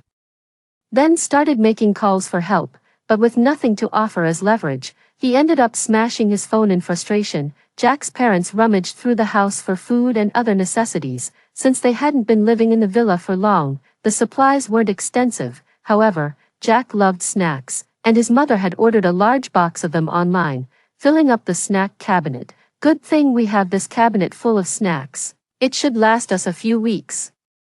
Jack had initially planned to venture out and scavenge for more supplies while the villa area was still relatively safe, but after seeing the full snack cabinet, he decided against going out. Tom turned to me, puzzled. Did you put laxatives in their food? I just shook my head, smiling without a word. I took a screenshot of the snack cabinet from the surveillance and posted it in the residence group that Jack's family hadn't joined. My house is at Building B, Unit 2-1, currently unoccupied.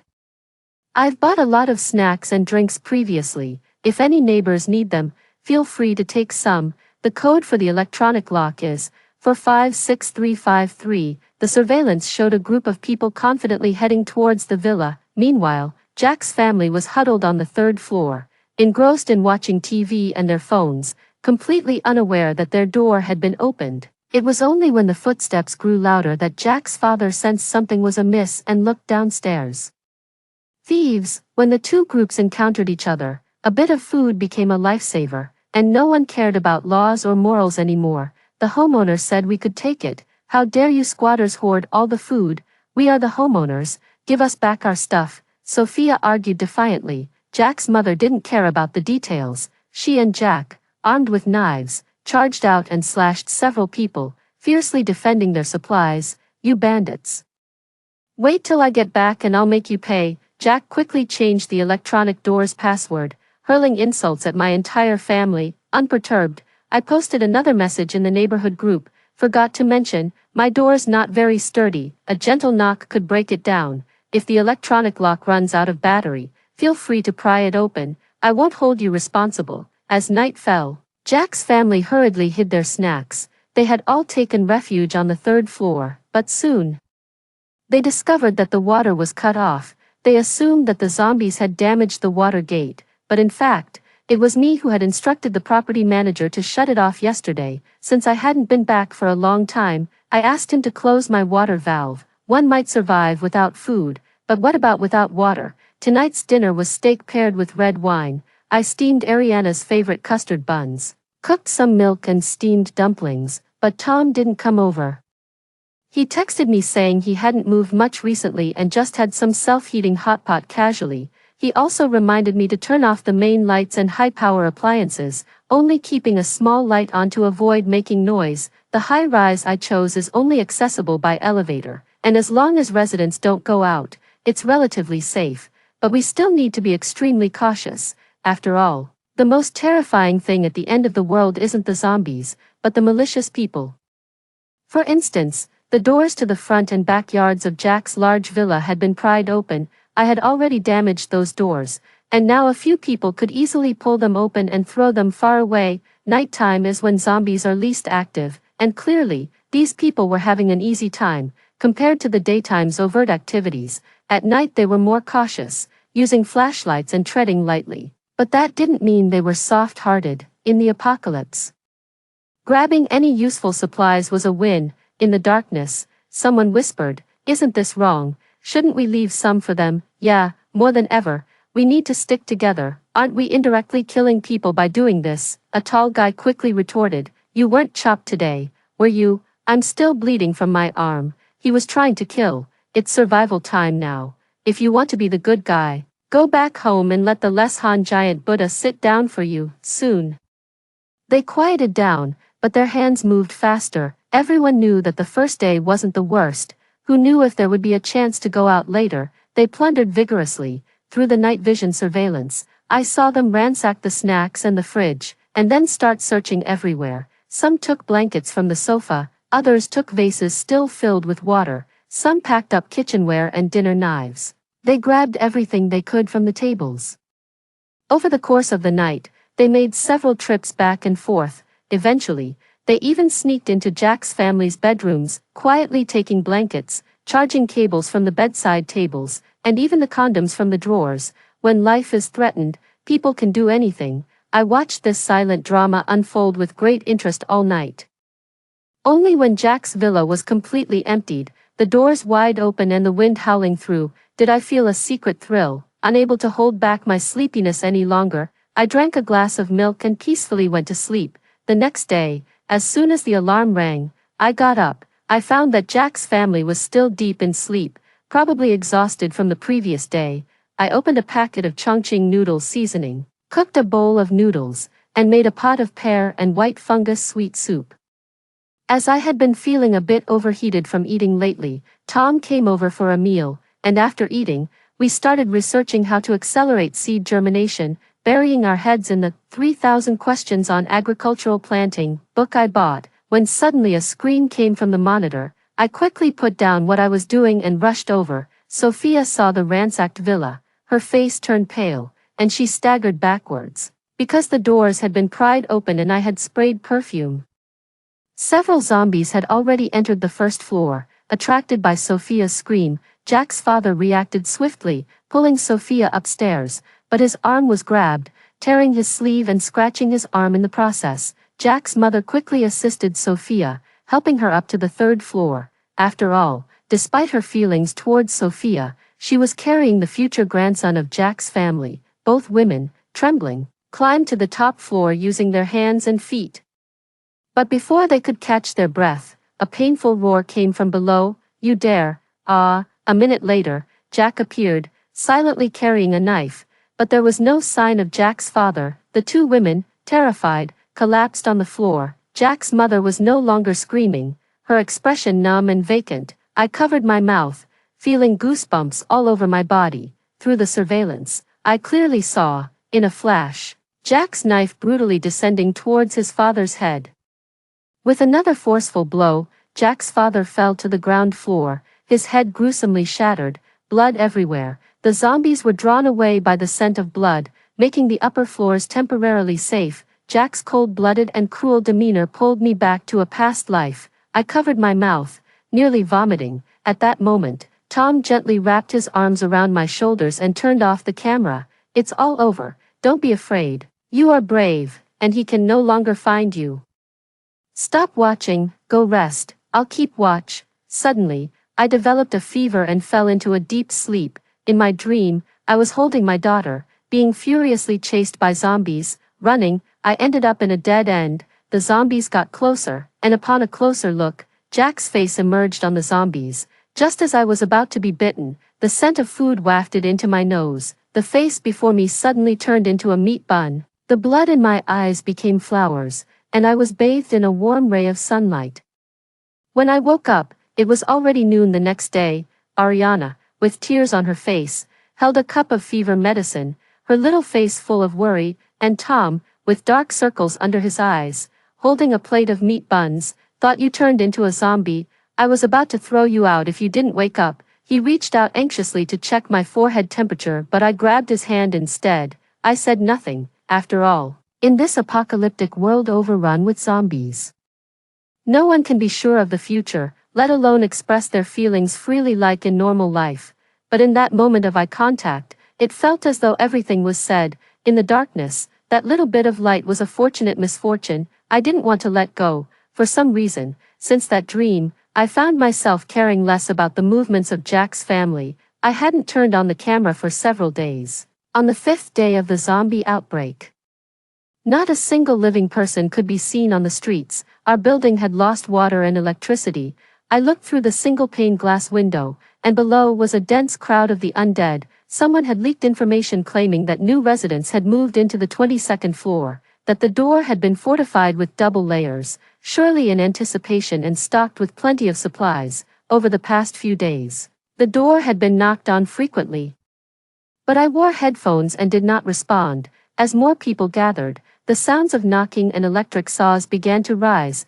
After I warned everyone in the homeowners group and was ignored, I turned on the power switch. After a scream at the door, all returned to silence. The small generator was still supplying power to the grid without any issues. Maybe they were frightened by the electricity, or perhaps they found the reinforced door too sturdy to breach, and gradually, no one attempted to approach anymore. By the 6th day, out of sheer boredom, I turned on the surveillance system again. To my surprise, Jack's house was completely empty. I searched for a while and finally spotted Jack in one of the many camera feeds. He was curled up in the attic storage room on the 4th floor, staring dully with a large pot in front of him. Where did he find food? Out of curiosity, I started to rewind the surveillance recordings. On the 2nd day, Jack's father was tragically killed. On the 3rd day, the 3 of them were starving but barely holding on. On the 4th day, after 4 days of hunger, Jack couldn't stand it anymore and crept downstairs in the dark. On the 5th day, my eyes widened in horror. That morning, Jack's mother pulled Jack into a corner and whispered to him. I turned up the volume, and Jack's mother's voice was eerily calm. This can't go on. Lin Jing surely won't be able to give birth, and if she does, the baby will die. Plus she's the reason your father died. It wasn't for her. How would Jack's father have died? Maybe while you can survive without food, but not without water. I've heard that young women's blood has the highest water content. I saw a moment of hesitation cross Jack's gaunt face. Quickly, his survival instinct overtook his reason, and he stretched out a kitchen knife towards Lin Jing, who was asleep. But what happened next was utterly unexpected. Lin Jing wasn't asleep. She had heard everything. In the moment Jack hesitated, she lunged forward, grabbed the knife, and struck at Jack's mother. Jack's mother screamed horribly but did not back down, clawing at Lin Jing's eyes. The 2 women fought bitterly, each fueled by hatred and resentment. Jack watched in horror, as if frozen in place. Both women died before his very eyes. A sense of vengeful satisfaction briefly surged through me, quickly smothered by sadness. These 2 women, filled with hatred towards each other, had destroyed themselves over a man, and yet the one who survived was the deepest in sin. Is this why good people die young and misfortunes last for ages? I sighed and turned off the surveillance. Half a month passed, and the potatoes I had planted were beginning to sprout. I began to plan Ariana's studies methodically and incorporated physical exercise into our daily routine. Thankfully, Tom had thoughtfully equipped us with a treadmill and a rowing machine. The weather was gradually warming up, and the air outside seemed to be getting murkier. We were careful with our drinking water and hadn't used much, but to prepare for the future, I started the rainwater collector to gather water resources.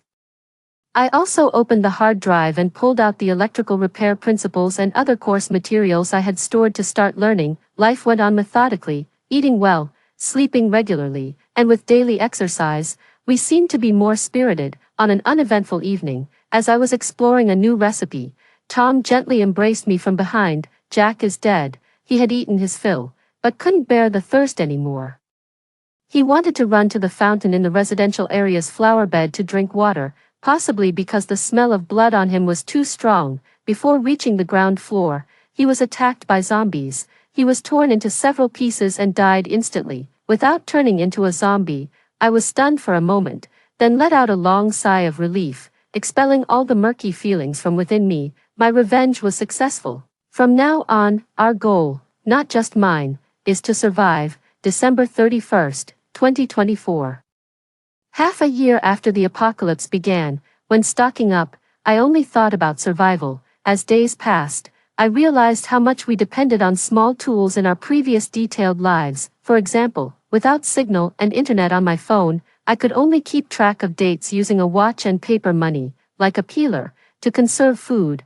Now I cook most food with the skin on. The situation outside has stabilized a lot, with zombies losing their vitality as they run out of food. Through the telescope, I noticed that some people had survived and even formed civilian support armies. However, I never revealed my location. Having seen the true nature of people in desperate times, it's better to be cautious. We've only used a small portion of our supplies. The water storage system is functioning, but we only use the sterilized water for washing clothes and everyday needs. The power system is operational, but to ensure long-term use, the 3 of us live in half of my apartment. Using only the essential high-power appliances, the three of us are barely maintaining our mental health. Tom, once a carefree wealthy young man, has started to enjoy gardening and cooking. He used to handle multi-million-dollar projects in his office, always serious in meetings and meticulous about proposals. Now, he spends his days pondering over potatoes, coming up with Michelin star-level new recipes every day. Mainly because Tom is tall and burly, seeing him in a Hello Kitty apron. With hair I cut neatly, he increasingly looks like a domestic husband. I bought the apron in a random pattern. I can only cut hair in the simplest style, but surprisingly, Tom's mood has been more stable than mine, and he's really good at comforting children, teaching kids homework, a perennial challenge that nearly breaks me, but Tom always has endless patience, with examples and stories. He has 1,000 ways to make the textbooks come alive, gradually. Ariana spends more time clinging to him than to me, cooking, gardening, schooling, even playing games. Ariana always wants to be with Tom. I definitely feel less favored. One day, Tom, drunk, said, "If you ever leave me, can I still be Ariana's dad?" Then late at night, he changed, fiercely biting my neck. "Don't you dare leave me." I then realized he had a lot of hidden motives when stocking up. Over time, Tom confessed that through our increasingly coordinated efforts, he realized his feelings had grown beyond mere appreciation. He had fallen in love, but since I already had a family, he chose to watch from a distance. Actually, when you were explaining about the zombies, I wasn't really listening. All I heard was that we were going to live together. So, apocalypse or not, how could I miss such a great opportunity? After all, the deals between us have never been at a loss. He warmed his hands by a small heater, holding my hand. His reasoning bold though perhaps not entirely logical, perhaps because the city was empty, the winter was colder than ever, the thermometer on the wall showed -5 degrees Celsius, we had plenty of coats and quilts, but the only heating equipment was an electric blanket and the small heater. Naturally, the electric blanket was for Ariana. Throughout the long winter, Tom and I held hands tightly and shared thoughts we might never have told anyone else in our lives. There was a moment when I selfishly thought that continuing like this wouldn't be so bad.